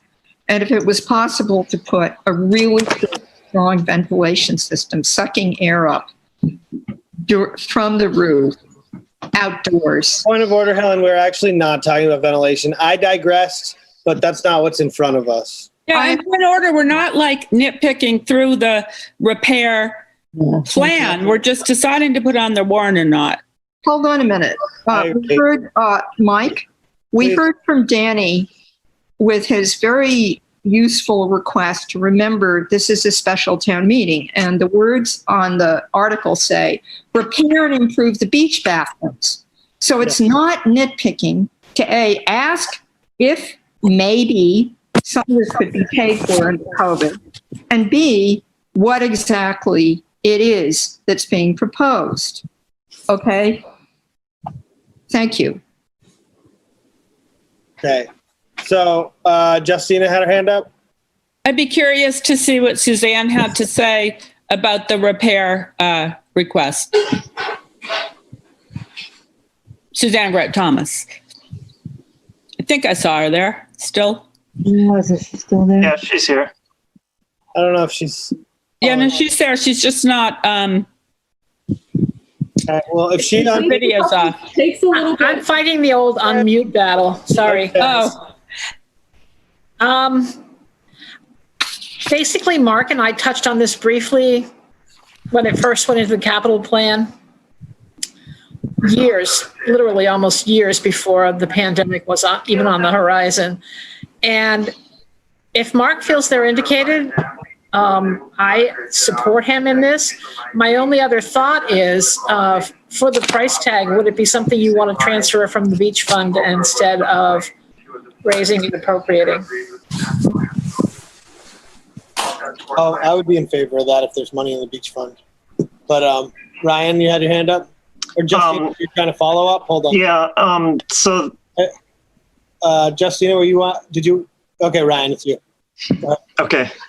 So, I mean, realistically, next summer we're still operating under the same protocols as this year. Even if there's a vaccine that's available over the winter, it'll take a while for everybody to be vaccinated to a sufficient amount. So for the foreseeable future, we have to maintain the same hygiene standards as what we have now. And, you know, one of those concerns is, you know, are the beach bathrooms, so if we make these repairs, let's say, and we find, and, you know, we have, but the bathrooms don't meet the guidelines that we need, and then we go back in and upgrade them to meet the guidelines, some of these repairs would be undone. I just don't think that $30,000 gets us to where those bathrooms will need to be able to safely reopen for next summer. I would really like to have a full proposal as to how to get those up to where they need to be. And that's just my take on it. So I think replacing the sinks and toilets is something that needs to happen generally anyways, regardless of whether it's for COVID or not. I can't imagine it would be less hygienic to do that. But there would probably have to be some painting and some non-porous surface stuff dealt with to make cleaning easier. I don't know if there's floor drains in that building, but I think there are. I'm going to get to Dan Hort. As a point of information, this article, if you do insert it into the warrant, is being paid. Dan, I can't hear you. As a point of information, if you do insert this article into the warrant, the funding source is a transfer from the beach fund. Yeah. Okay, it is already in there that way. Okay. Yes. I mean, I would like to just make a motion. We can vote on it. I think we have enough information about what's going on unless somebody has something pertinent to add. Anyone? Yeah, Chief Hurley said he has a comment really quick about COVID. Sure, Hurley, go ahead. Thanks. Just a quick comment on the CARES Act and the Corona grant money. Just understand that is not to supplement anything in the budget. So if it's something that was planned before or budgeted, usually we have to be careful when it comes to that money, Right. just as a FYI. Okay, wasn't spent under emergency provision. Yeah. Okay. I'm going to make a motion here. Okay. I move to recommend and place Article 2L, repair, improve the beach bathrooms, and insert it into the warrant. Second. Roll call vote. I would have preferred this to be a broken down vote, but I Okay, break it down. That's fine. Helen, I. Janet, I. Justina, aye. Ryan, no. Michael, aye. Okay, the motion carries 4-1 to insert and recommend 4-1. Okay. And I think, is that it for the DPW, or do you guys handle elementary school? Swap shop, Oh, we got swap shop? I don't see that on here. 2N. Bottom of the page. Mike, Oh, yeah. who voted against recommending it? Ryan. Ryan. Thank you. Forgive me. Thank you. So You have previously voted not to insert Article 2N on the swap shop. Right, yeah. We put that off till spring. Okay. Lower head. No one can go in the swap shop right now anyway. Yeah. no. So, yeah. Okay. The next one for the DPW would be Article 2S, which is the substation roof replacement. Okay, yeah. I was wondering about that, Mark. What is that? So that the South Wellfleet substation, that's going to be due for a new asphalt roof. I don't see any reason why we can't postpone that. Would anyone like to make a motion I guess we'll just we move to not place it, right? Yes. Yes. Move to not place Article 2, Yes. S. on the warrant. Second. Roll call vote. Ellen, I. Janet, I. Christina, I. Brian, I. Michael, aye. Motion carries 5-0 to not place that on the warrant. Okay, and is that it? Oh, no, we got more public roads, public works. We got Lieutenant Island Road improvements and insert into the warrant. Okay, so this is a little bit more involved. So we have been undertaking a road improvement program for Lieutenant Island Road over the past few years, which also includes improving and 14 storm structures to protect the marsh. We'll be going to conservation with this project. What the $150,000 represents is a supplementary amount for that'll be towards design engineering and some construction. Hopefully, most of the funding for this, the improvement of the reconstruction of the road and the stormwater facilities, will get approved through Chapter 90 funds. But that's the direction that we're headed with that project right now. We wanted to keep the ball rolling on permitting and engineering, and that's what these funds would be used towards.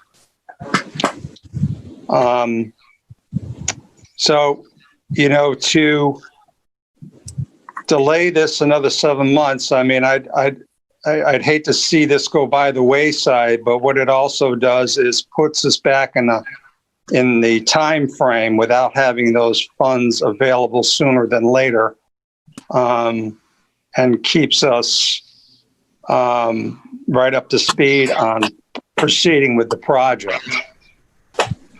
So I'd like to see this go forward if possible. I'd agree with Mark on this. I think the roads and access is in pretty rough shape out there. Yeah. And, for the fire department, emergency rescue, even shellfishing access, there's severe issues with the roads. And this is going to take some time, and it seems like something that's, gone on a little too long to me. I've been up around that area a little bit lately, and I've also heard some complaints from residents about how bad the roads are on Lieutenant Island Road. Just if I may, Mr. Chair, just as a point of a little bit of history here. Sure. Not to take up too much time, but it's important. This was brought before town meeting a few years ago because the town had access to a $500,000 grant. The town, believe it or not, turned the grant down towards the project because there was a fear of it was going to create a raceway. And so the road hasn't gotten any better, and it's not by us not paying attention. It's just that really set us back on our heels when that wasn't approved. So we've been trying to regroup and then start to work on permitting for all new drainage also. So just as a little bit of history. Okay. Justina? A quick question for Mark. Did I hear you say that the amount requested will help you get going on permitting and engineering, which I know is necessary to access grant funds and other government funding? Correct. I see. Thank you. Janet? I was just going to make a motion to insert and recommend. Go ahead. Okay, I move to insert and recommend Article 2T, Public Works Lieutenant Island Road Improvement. Ellen, second. A roll call vote. Ellen, I. Janet, I. Justina, I. Brian, I. Michael, aye. Okay. Moving right along. Duck Creek Revetment Engineering, I think we're up next here. Okay, I'm going to let my friend and colleague, Jay Norton, speak to this one. If you're on, Jay. Yeah. Jay. Hello, can you hear me? Ken? Good evening, everybody. So this one, just so you're aware of the location, it's basically where that causeway is, adjacent to the Pearl Restaurant, right adjacent to the harbor there. There's a revetment. That's probably, I don't know, it was probably built in the late 40s to early 50s, so it's a very old structure. It's built by the Army Corps of Engineers.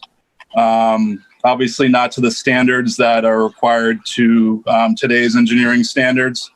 And the reason why we put this on our capital plan was because we noticed some settling in the roadway there, which is indicative of sediment getting lost through the revetment itself during tidal cycles and storm events. So we wanted to get ahead of the curve and just have this structure looked at, have an engineer go out there and do an assessment, see the structural integrity of it, and perhaps enter into some design if we do need to do anything with that revetment. Since we put this in the capital plan, I haven't seen any additional movement in the road. So this is basically a preventative measure from our perspective. So if this does have to get postponed till next April, I don't see a big problem with that. And we also learned through the Natural Resource Advisory Board, talking with John Reel, that Woods Hole Group actually did a report on, the Mayo Creek culvert there. So there is some data that was already acquired from Woods Hole Group that perhaps could be appended to another report to include that revetment structure. So that's where that stands. I'm happy to answer any questions regarding Article 2U. I have a question, Jay. So Duck Creek revetment, and there's the culvert there is inadequate, clearly, because there's not enough water flowing through. And then an engineering study to basically bring more water in through a type of gated structure, I believe, that they were talking about. Yeah. I'm just imagining that, that should be one single project, and not two projects. And that project actually may have some coastal resiliency money or grant money because of increased water flow to a wetland. And so I'm a little hesitant to even put this on there, thinking that it may just be doubled down with a different type of engineering necessary to do that. I totally agree. I'd prefer to postpone this till at least spring and have you guys maybe work with the was it the Natural Resource Advisory Board that did that study? No. Yeah, that was through John Reel.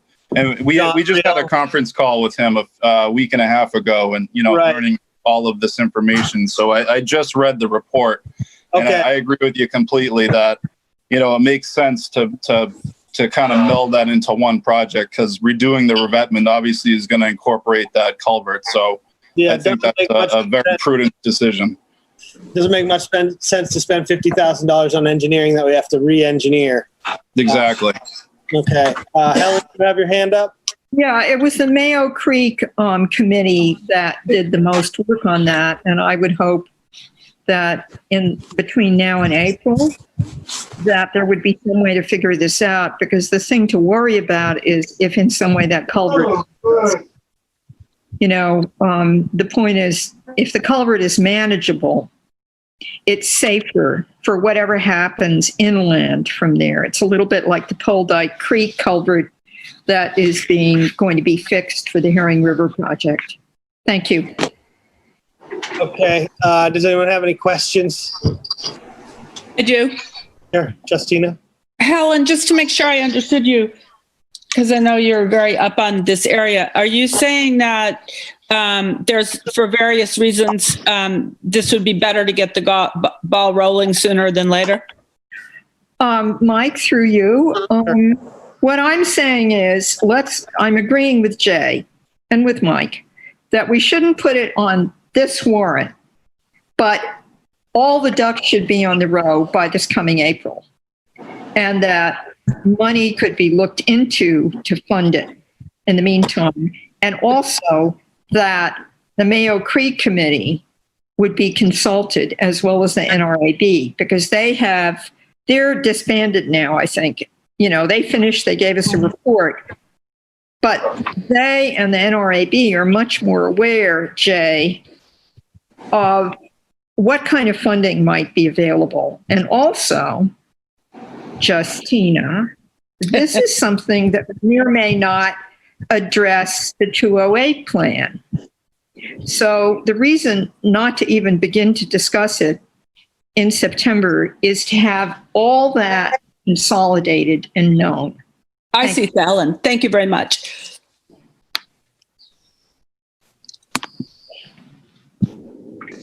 I move not to insert Article 2U, Public Works Duck Creek Revetment Engineering into the 2020 Wellfleet Town warrant. Second. Ellen, aye. Janet, aye. Christina, aye. Ryan, aye. Michael, aye. Okay, motion carries to not insert that 5-0. Okay, and let's see, do we have anything else from DPW? I'm scrolling back up right now. That should be it, I think. Is the DPW involved with the playground, or is that just Wellfleet Elementary? Wellfleet Elementary. That's the elementary school. Okay. Mary Beth Rodman has patiently been waiting, and she's ready to answer your questions on the 3 elementary school request. Great. Thank you, Mary Beth. So let's just start with the first one. And if the select board members can just make sure to be gathering information and not getting caught in the weeds so we don't take up too much of Mary Beth's time. I move the playground replacement. Michael, if I may. Sure. I have 2 of our capital improvement items that I would like to remove from the warrant. Sure. Those both being the replacement of the playground as well as the replacement of the computers, the tech in the lab. Okay. Given the financial crisis that we are all in, we have done a great job in having our playground inspected every summer by Nancy White. We have made the changes and the recommendation of removal of items. And so I do feel as though we can put that item off at least until 2023. As far as the computers go, the 25,000, we were looking to replace our Wi-Fi at the tune of about 23,000.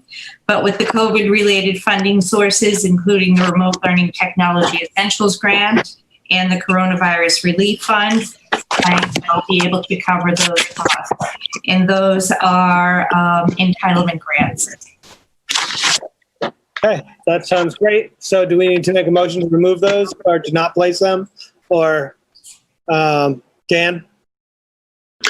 I can raise my hand here. What I can't do is give Mary Beth a big hug. Thank you, Mary Beth. Yes, I think it's probably wise for you to vote to not place Articles 2P and 2R. I vote to not recommend Articles 2P and 2R into the 2020 Wellfleet Town warrant. I second that motion. I just want to add that it's not to recommend, it's to not place. Oh, sorry. Yeah. I move to not place Article 2P and 2R into the 2020 Wellfleet Town warrant. Second. Helen, aye. Janet, aye. Justina, aye. Ryan, aye. Michael, aye. Okay, thank you, Mary Beth. Thank you, everyone. Thank you. Thank you. Can I say something about the last article quickly?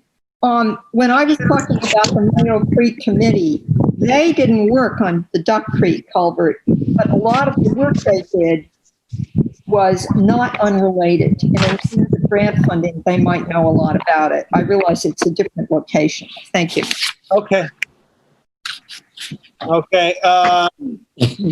So we do have one more elementary school, and that's the fire suppression study. And I think, Chief, didn't we vote on that? Well, I don't think we actually did. I think we took no action for some reason. I think we wanted to talk to. No, I don't remember why. Does anybody? It was a long meeting. Right, I think we did, but let's ask Polly. As I remember, we discussed it a lot, and it was unclear whether the and it's still unclear with the finance committee, and maybe somebody else can address this. Is it the amount of money for just the study, or does that study include any or design to be done? That was the question. Chief Polly on? I am, Mr. Chair. I think you went over this, but I think that Janet's right. We couldn't. We were waiting for something, or didn't understand something, and wanted to move on, I guess. I'm trying to find the. I'm trying to find the actual wording of the warrant article. Yeah, it's Article 2Q, to see if the town will vote to raise an appropriate. Oh, I remember why. It's because it says study. And Helen was wondering if it was engineering and study, or if it was just a study.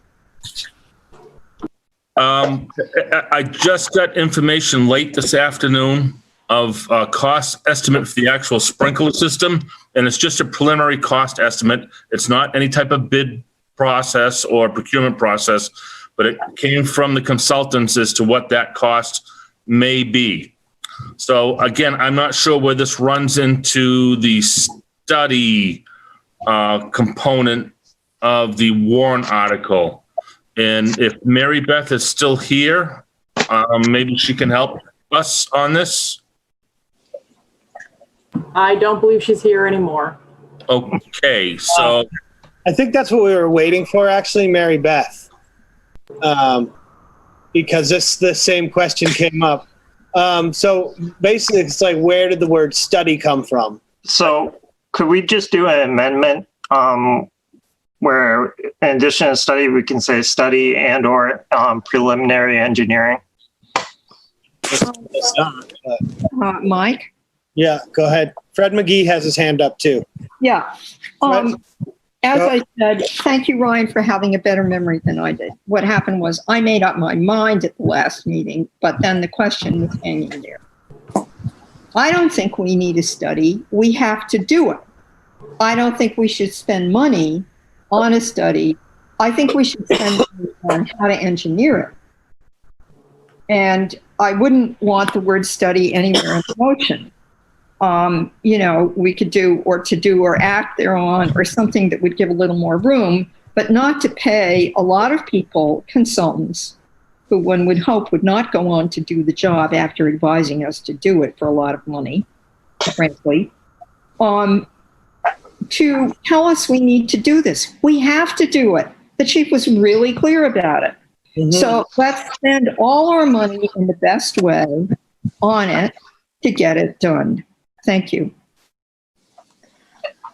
Chief Polly, do you know, sorry to ask this again. Well, actually, I'm going to call on Fred McGee because I think he might have some insight into this because he's on the finance. There is also, Chair, Jim Nowak, who's with Nauset Public Schools, is also on if you want to ask him to speak after Fred.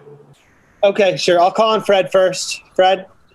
Yeah, actually, that might be a handy thing. We reserved the Finance Committee reserved our vote on this article specifically because it said study, and we were not clear what we were getting for $75,000. We assumed it might be an engineering, a detailed engineering project, but it wasn't clear. I spoke to Mary Beth. She wasn't sure. I think I talked to Chief Pauly as well on that night that we had our meeting. And I'm pretty sure Mary Beth had talked to Jim Nowak and that he would know. So I'm going to reserve it. I just wanted to say that the reason the Finance Committee passed on this for the time being, and we reserved our opinion, was get more information on what is meant by study. I think we sort of generically agree with Helen. If this is the beginning of the actual project and this money is going towards getting going, that's one thing. It's been clear for at least a year per Chief Pauly that this was an essential thing that couldn't be avoided. Yeah. Jim Nowak? Okay, am I unmuted?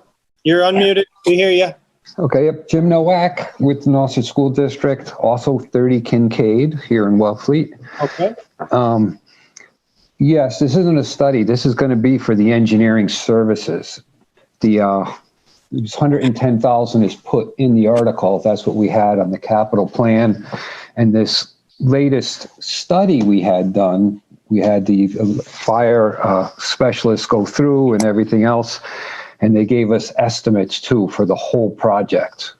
So, and they came in for the engineering services at 105,000, and the whole project is $1.1 million right now. Okay. So we need to amend this to say engineering. Yeah. And then I would be happy to make a motion. So I will modify this in the warrant, and on the second line where it says to fund a study, cross out the words "a study" and insert instead to fund engineering services of a potential fire suppression. And at the top, Dan, Article 2, Yes. Can you write? Yes, same thing. Same thing. So I move to place and recommend Article 2Q, Wellfleet Elementary School Fire Suppression Engineering, onto the 2020 town warrant. Helen, I. Janet, I. Did someone second? Yep. Yes, me. Justina, I. Ryan, I. Michael, aye. Motion carries 5-0. On to the next thing. Do we have a next thing? We do. I think it was the police cameras. No, the repeaters at the beach. Did we vote on those? We already voted on the repeaters. Okay. I believe.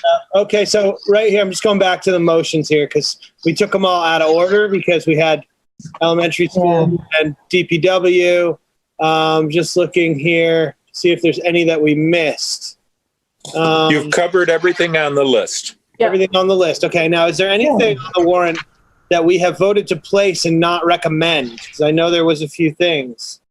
Well, that was mostly all of these, but I think Dan had mentioned Article 12. Oh, Article 12 we have to cover because it's a change, right? Article 12 is the community preservation recommending of funding for the rental assistance program. That amount has been increased from $165,000 by $205,000, so it is now $370,000. And the reason for this is related to the need for additional rental assistance under the COVID housing crisis. Okay. I'd be in favor of this. Does anyone want to speak to this? I've got maybe Jenny has something to say first, and then I'll go to the board members. Danny?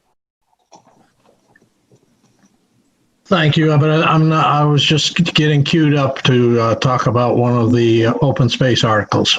Okay, never mind then. Okay. I'll lower my hand and come back. That's fine. Helen? Nothing. I'm sorry. It should be down.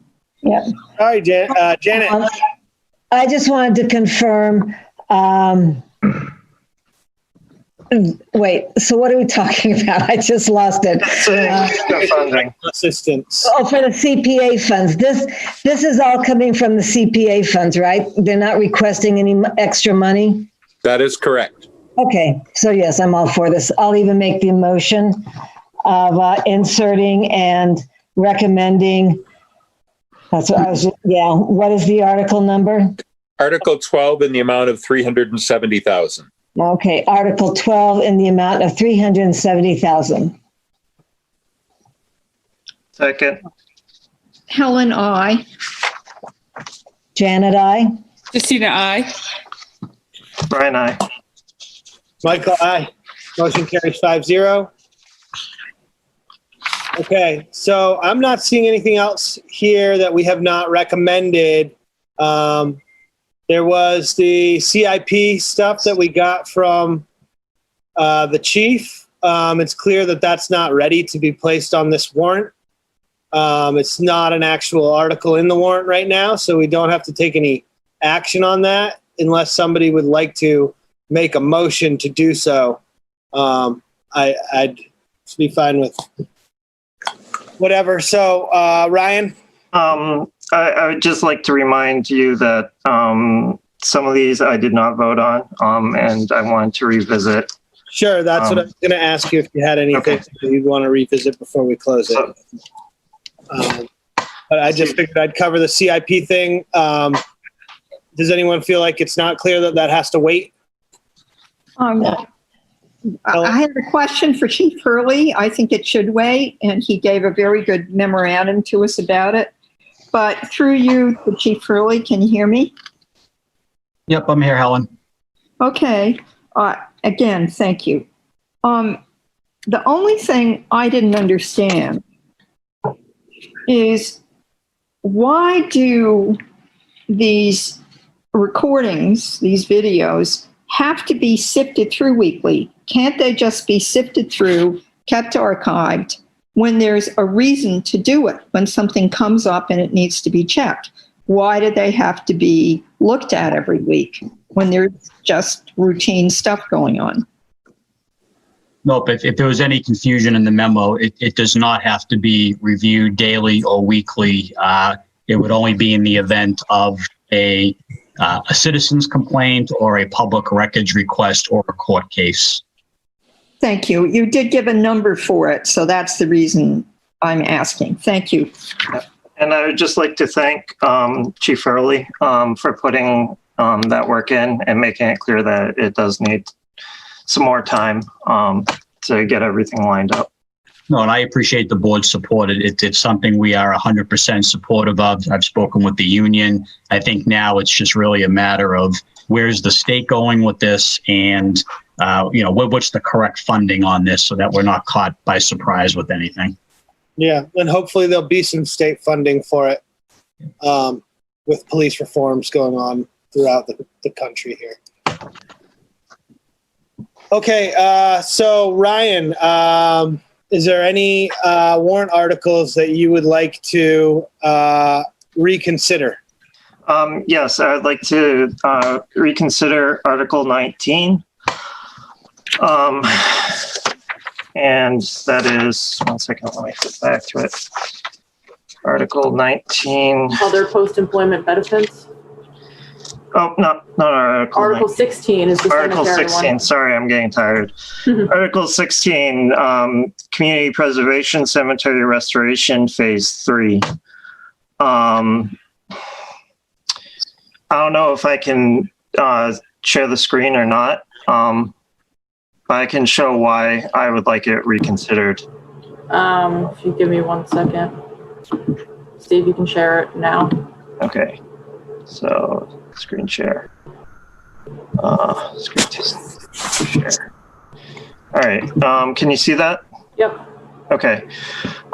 So a couple members of the community made voice concerns about the work that has been being done at the cemeteries as part of these restorations. So I went out there myself, and I also looked at some of the recommended guidelines as to how to restore cemetery, or the preferred preservation methods or best practices for cemetery restorations. So this is one plot that was in the process of being repaired.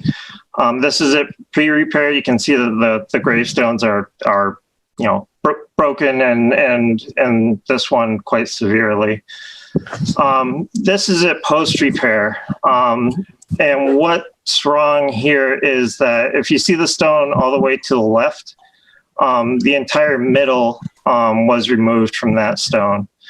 And some of these other stones have also had areas cut out of them. And if you can see behind the stones to the right, you can see some of the leftover stones that or leftover pieces of the stones that were cut out.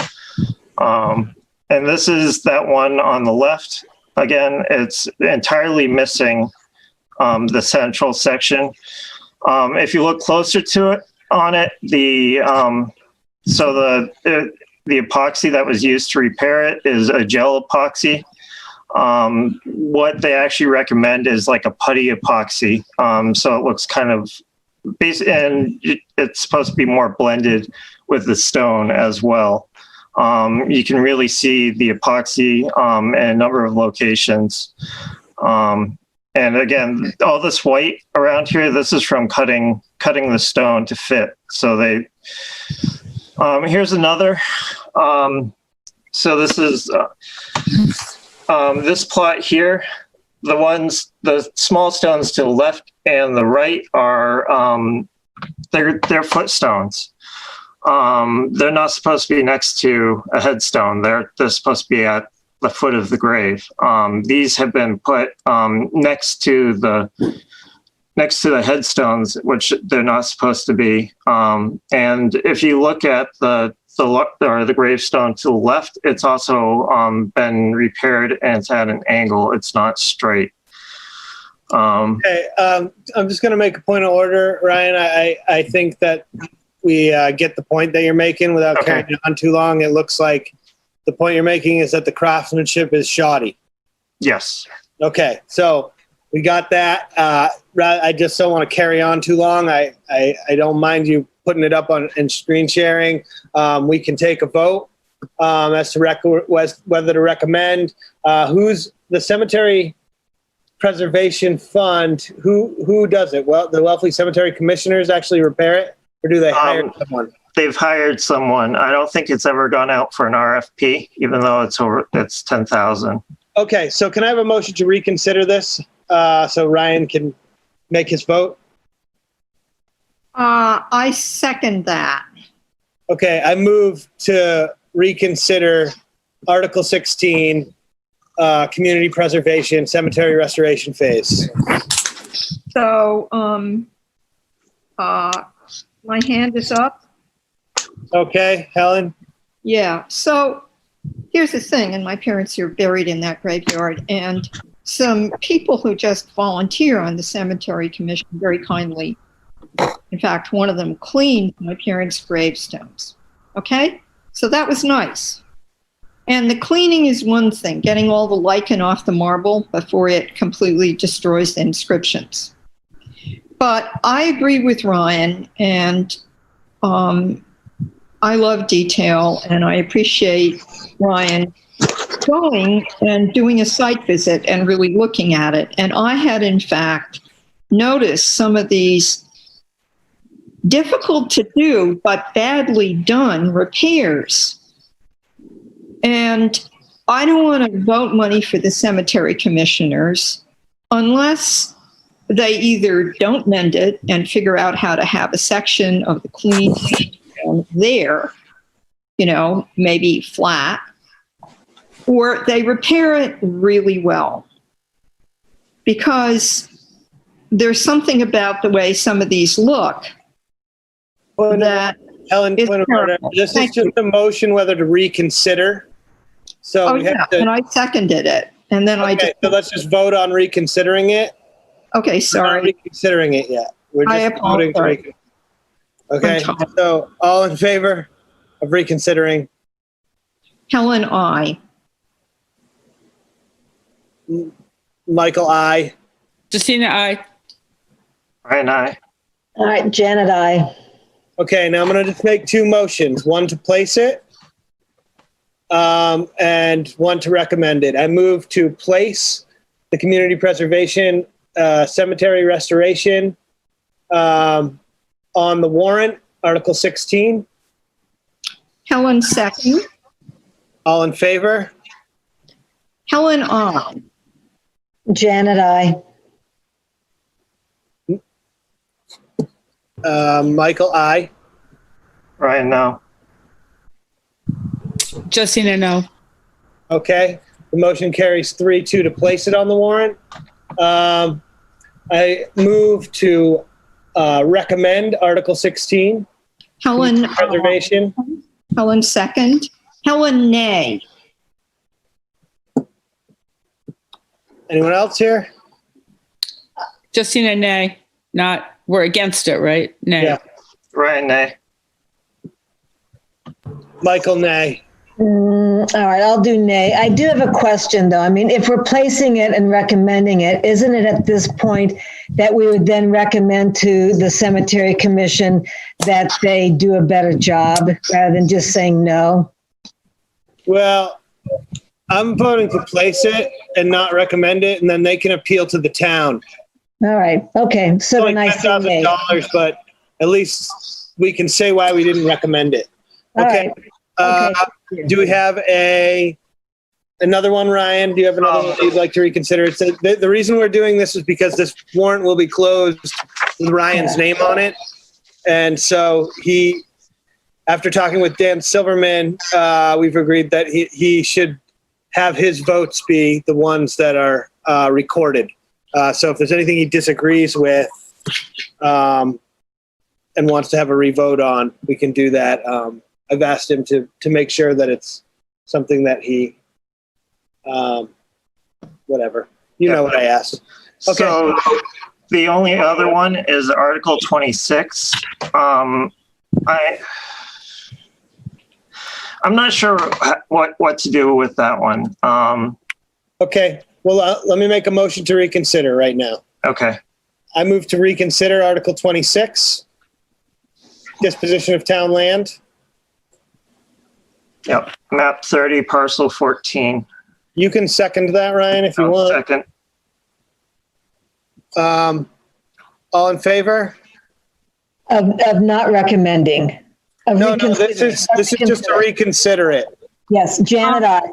Helen, I. Justina, I. Michael, aye. So the motion carries 5-0. We can reconsider. I see Denny O'Connell has his hand up. Maybe let's just get to him first. Is this what he was talking about? Yes. Okay. Yes, it is. And I'm happy to wait my turn, but I did. No, I'd rather hear from you if you have pertinent information. Well, I did send a letter to the Board of Selectmen dated June 19th, and I know you got another one from the Open Space Committee. I just think this thing is premature in going to the town meeting. We should be having a purchase and sale agreement, which the Board of Selectmen can do at this stage in the process.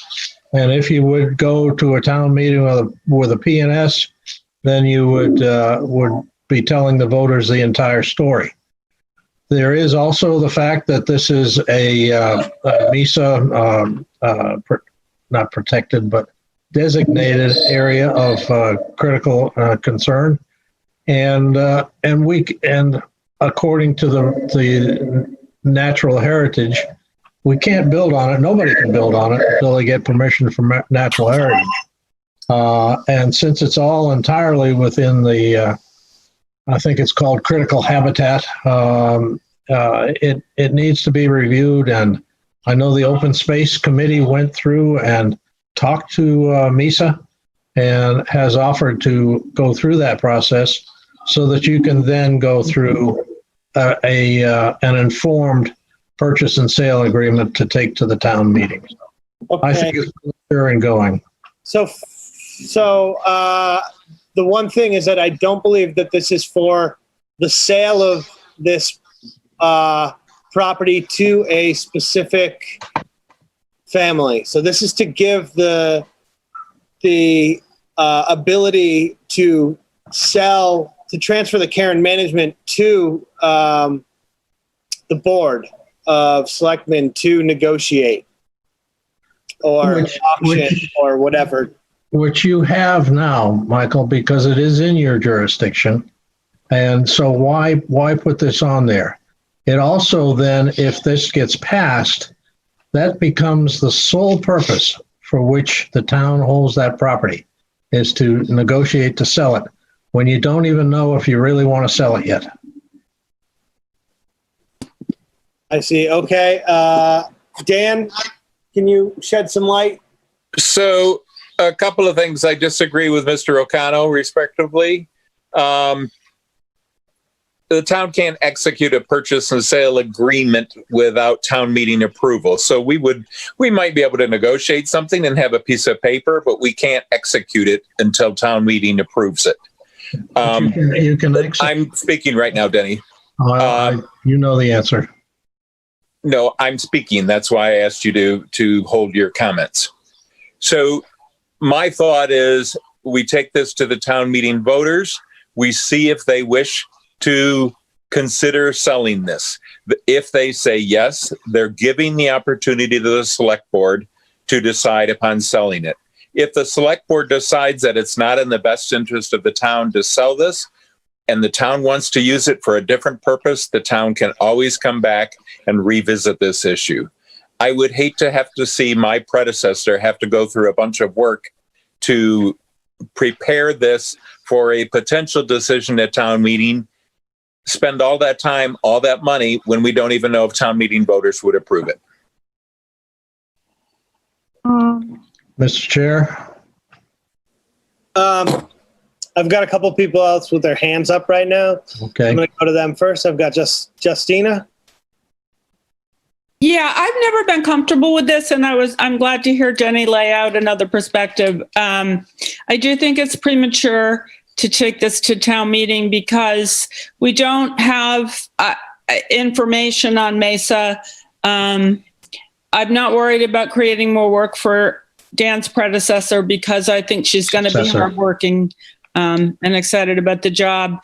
I think that it's always felt so uncomfortable to me, and I would like to get more facts. This is 2 acres of land, and I feel as a select board member to do my job, I'd appreciate more information. And the idea of at least exploring an appraisal or a purchase and sale and so forth.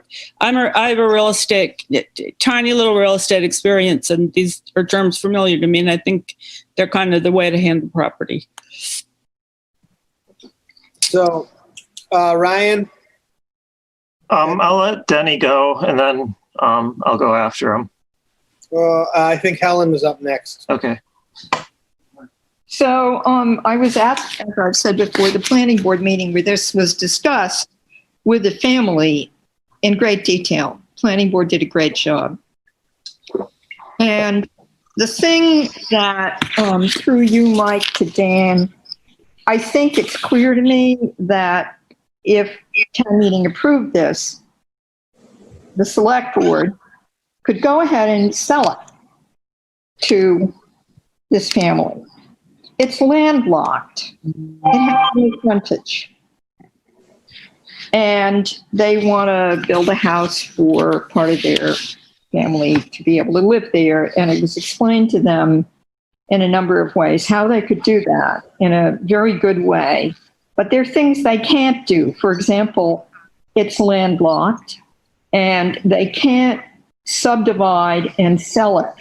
It has to automatically become part of the lot that they're on, if I understood what happened correctly. And I was on the planning board with Denny for 3 years.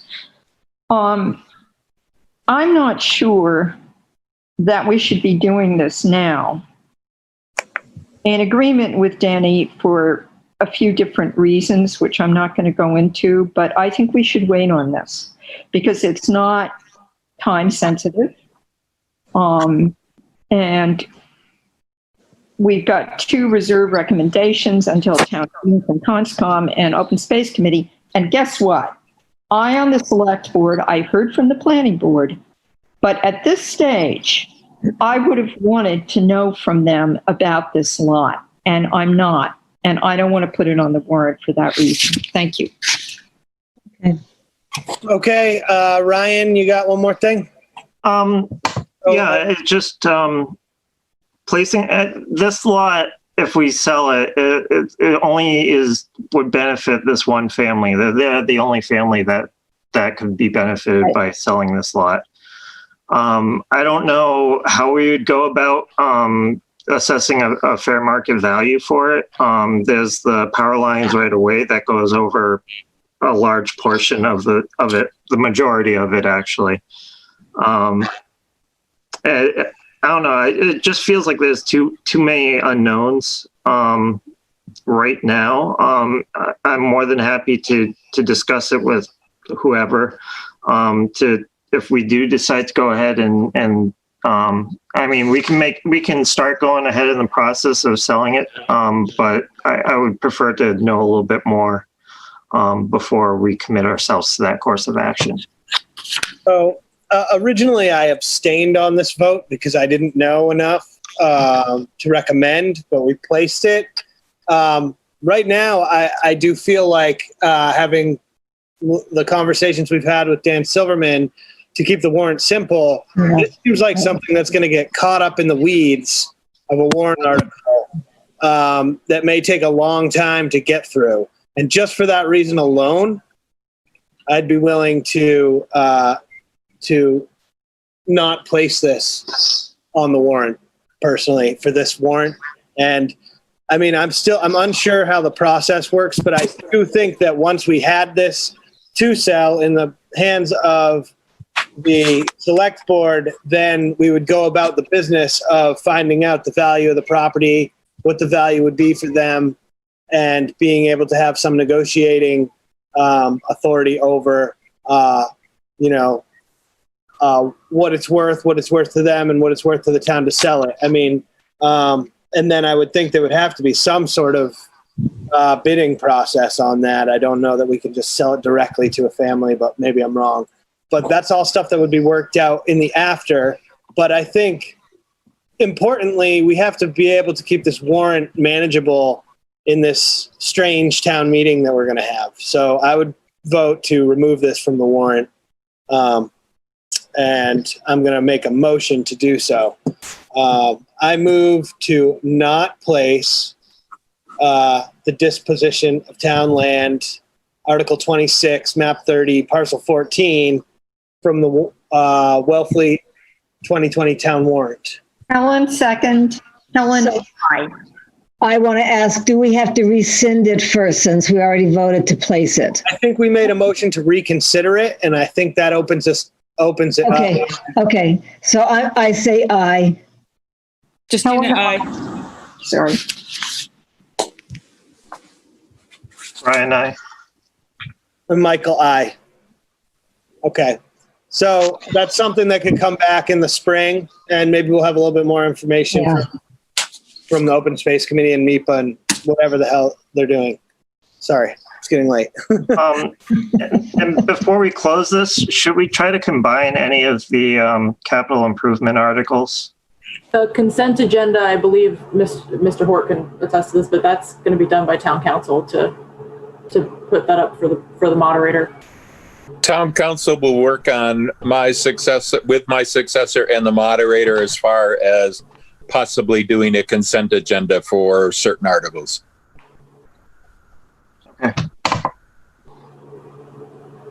Okay. So I got an email, and I just grazed through it right before this meeting, Dan, about closing the warrant. So you need to close the annual town meeting warrant. The special town election warrant will come up next time. Okay, so this is what we closed today, and that was about the special election town warrant. Yep. Okay. All right. So do we make a motion to close this, or are we just done? Move to close the 2020 annual town meeting warrant. Okay, I move to close the 2020 annual town meeting warrant. Helen, second. Helen, aye. Janet, aye. Justina, aye. Brian, aye. Michael, aye. All right. Okay, thank you. That's over. Okay, so the only thing we have here left is to close the 2020 town election warrant. We do that at the next meeting for some reason that I'm not quite clear on. Is that correct?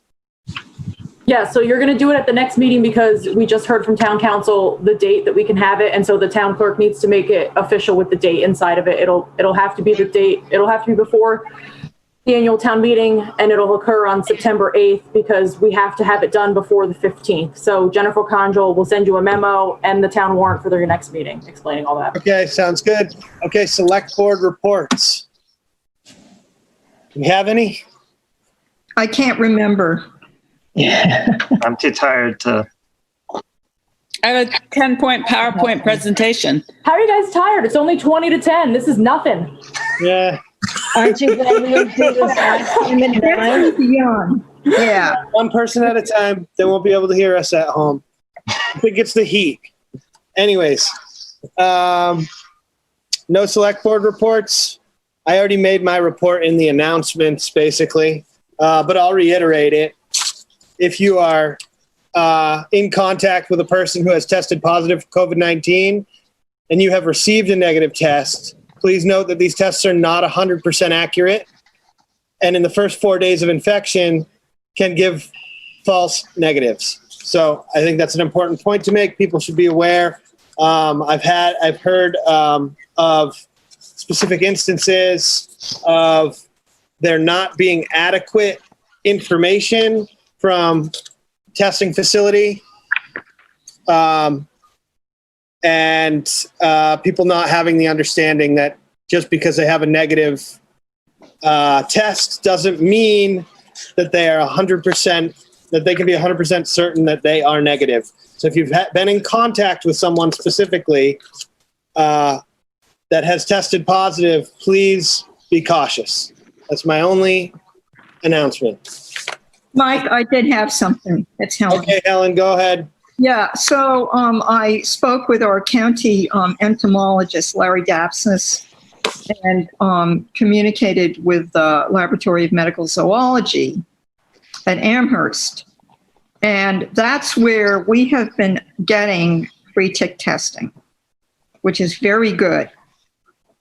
And it's not being paid for by the state anymore. And to segue rapidly while I'm talking into the correspondence agenda item, I drafted a letter identifying myself as writing, at my sole discretion to legislators about the fact that the state should also fund tick testing the way it's been doing, because very often the COVID symptoms overlap and are the same.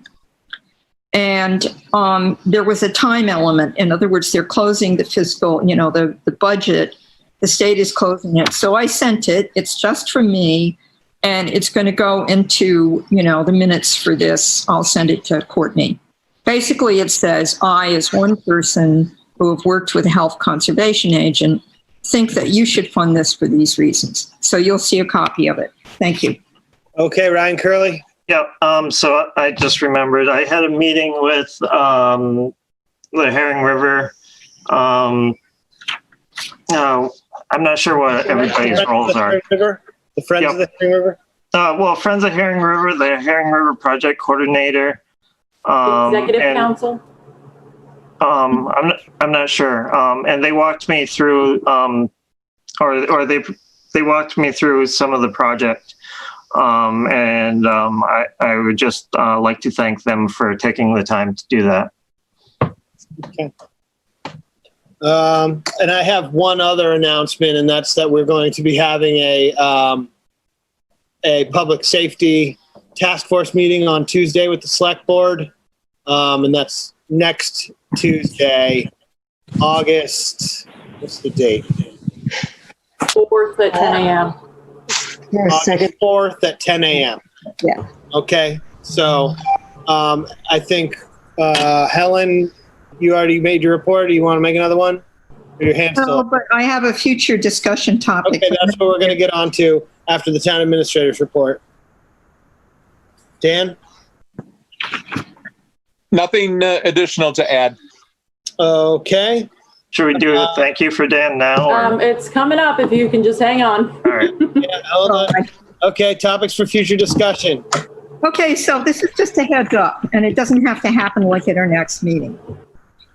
The Herring River Executive Council in the Memorandum of Agreement number 4 has some very useful language. And one of the sections says each representative on the, HREC shall serve until their designating entity notifies the HREC of a change in designation. Now, Janet and I and Dan have been appointed by the Select Board. Okay, we're not delegates. We've been appointed. And there's language in that section about the membership that says that the membership can be 2 people from the Select Board, which it is now, and the town administrator, or alternatively, up to 3 designees appointed by the Select Board. The reason this was put in there was simply that not everybody on the Select Board knows quite a lot about it. The town administrator might not be given to that. And at the time, right after we voted it, I said to Dan, this is about a future agenda item. I said to Dan, you know, whoever we appoint to be town administrator, if they're not into this kind of stuff, would you even consider continuing? Because we could appoint Dan.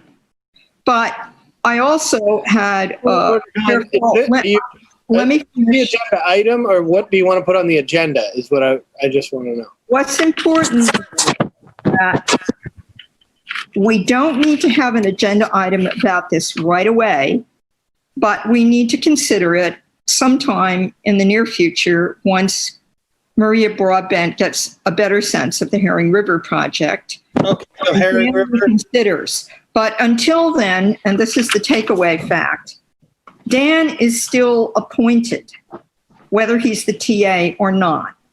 And, you know, we're not going to have another official agent for quite a while. And it's no good for you. But I just wanted to put that out there because we need to have it. It's a future concern. We don't have to appoint a delegate. No, Dan is appointed until we stop him. Right. I've got it on the list. We'll figure out the wording and get it done. Okay. And talk to Dan. Yes. Right. Yes. Thank you. Okay. Okay. Janet?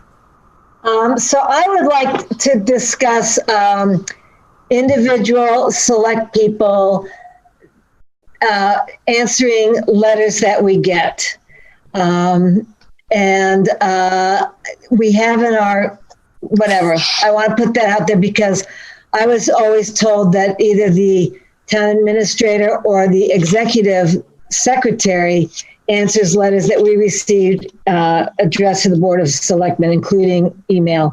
And I just noticed that other select board members are answering them individually, and I want to make sure that they're answering them individually and mentioning that. So that should be a discussion to see what everybody's up to. Okay, that's fine. I'll put that on there. And Mike, could we have a discussion that overlaps that about select board members communicating in social media? It may all be fine, and I agree with that. We need to discuss. I'm down with the social media one. I've been trying to get that on there for a while. Thank you. You know, I don't want to do it if we don't have, you know, that's something that can be put off a little bit, but we need to definitely discuss it. Ryan, you got another one? And it's to try to develop a standardized way of evaluating Maria's performance, because we'll have to make a determination within 6 months of her hiring. And I know that we've set or certain. So I talked to Mike about it a little bit, and his inclination is to have it based off of the job description that she was hired from. I just want to make sure that the process is very clear for her, and so that we can have something that's fairly uniform, rather than a mess. That's all for me. Okay, so we can't discuss that right now because we're just on agenda item and it's not on something, but it would be a performance evaluation criteria for TA. Yes.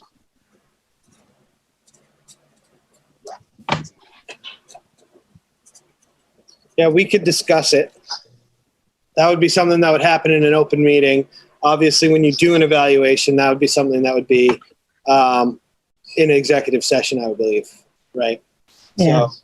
So, okay, any other items for even we can put some items on this task force meeting, public safety task force meeting. Does anybody have anything for that? Mike, I have a quick one.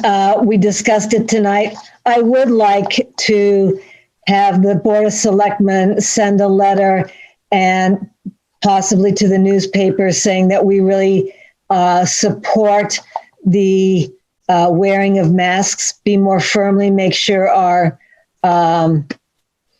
signs are up and noticeable. But I also think with the task force on Tuesday, it would be great if all the department heads and the select board and other town employees show support for wearing masks and being socially distanced and doing a good job of this. So we can talk about maybe how we could go about doing that. Okay. Mike? Yep. Yeah, to tag on to that, for somebody to call town council and find out if we can do what Provincetown has done, which is to mandate it in certain parts of town. So there must be some way to do that legally. Well, we can't discuss it, but I'll put it on the agenda. Yeah, to go with what Janet said. So I was thinking about this today, is in light of how rapidly things have changed within the last week or two, that we might want to, so we have all these agenda items for this coming emergency management, the meeting on Tuesday. Yep. I'm just wondering if we might just want to do what we were doing originally, to carve out a separate meeting just for dealing with COVID issues. I don't know.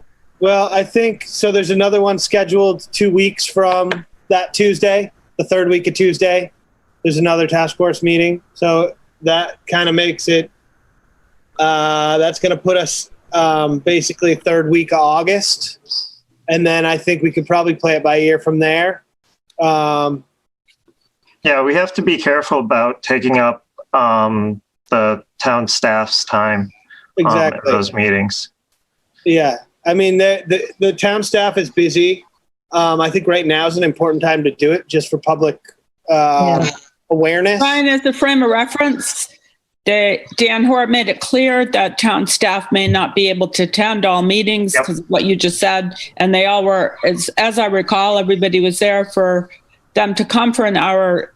They know their concerns can get heard and we can cut through. And I think attendance would have dribbled off if it wasn't useful for them. They don't have to be there.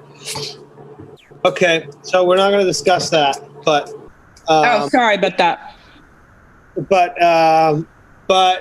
it can be taken up tomorrow if we want to have additional meetings or any time. We can call a meeting as long as there's enough time to post it. He means Tuesday.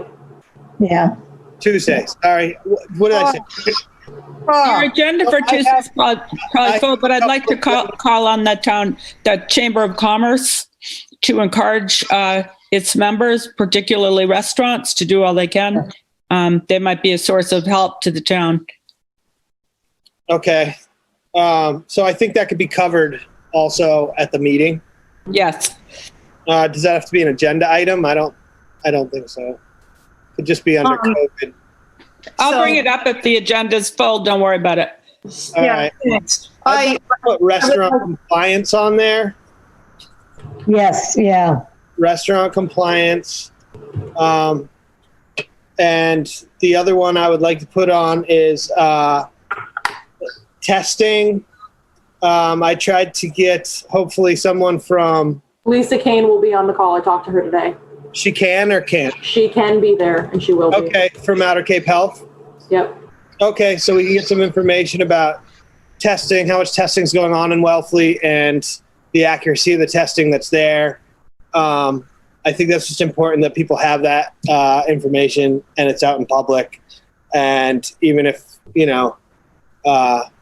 it is kind of public knowledge, it's helpful to be able to ask questions. So, testing, restaurant compliance, send a letter about masks. Does somebody want to write a letter from the select board? Yeah, Does somebody want to give a draft letter? I'll do that. I don't think, okay. Or Courtney, I'll run it by Courtney, and just that we're encouraging the select board and town department heads, if they want to be included, to start sending a stronger message, possibly through a letter to the papers or whatever. People are required to follow the governor's mask order too. But they're not. Can we this is supposed to be like a list of things that you want to discuss. Sure. Okay, we got the list. Anybody else have anything? If they do, email Courtney and me if you think of anything. Other than that, it'll be general departments giving us reports as well. So, okay. So next here we have. Where's my? Right here. Correspondence. Sorry. Correspondence report. Do we have a correspondence report? We need one. Well, I brought up the thing about the letter, that I drafted, that, I think it's time for me to go to bed. Okay. Yeah. I already did that. Oh. My unicorn appearing in my background. Minutes. Okay, so no correspondence report. Minutes. Can we approve those minutes? I move to approve the minutes of July 14th. I had it right in front of me. July 14th, 2020. Helen second, Helen abstain. Okay, roll call vote. Helen, Janet, aye. Justina, aye. Ryan, aye. Michael, aye. Okay, before we adjourn, I think we have a thank you for happy retirement. Thank you, Dan Hort. Best wishes and happy trails. Thank you, Dan. Thank you, Dan. Thank you. Thank you, everybody. Best of luck to you in the future and everybody in Wellfleet. Thank you so much. And thank you, same to you. I move to send Dan on to a happy retirement. Helen second. All in favor? Aye. Aye. Aye. Do it any way you want. You know what I mean? Thank you, everybody. Aye. Motion carries. Bye, Dan. Bye. Thank you. Thank you, guys, and thank you, Dan. Okay, motion to adjourn. I move So to moved. Adjourn. Second. Second. Helen, aye. Janet, Justina, aye. aye. Ryan, aye. Michael, aye. This meeting is adjourned. Thank you, Mike. Bye, everybody. There's not a whole lot there. I guess what I'm saying is if we're funding public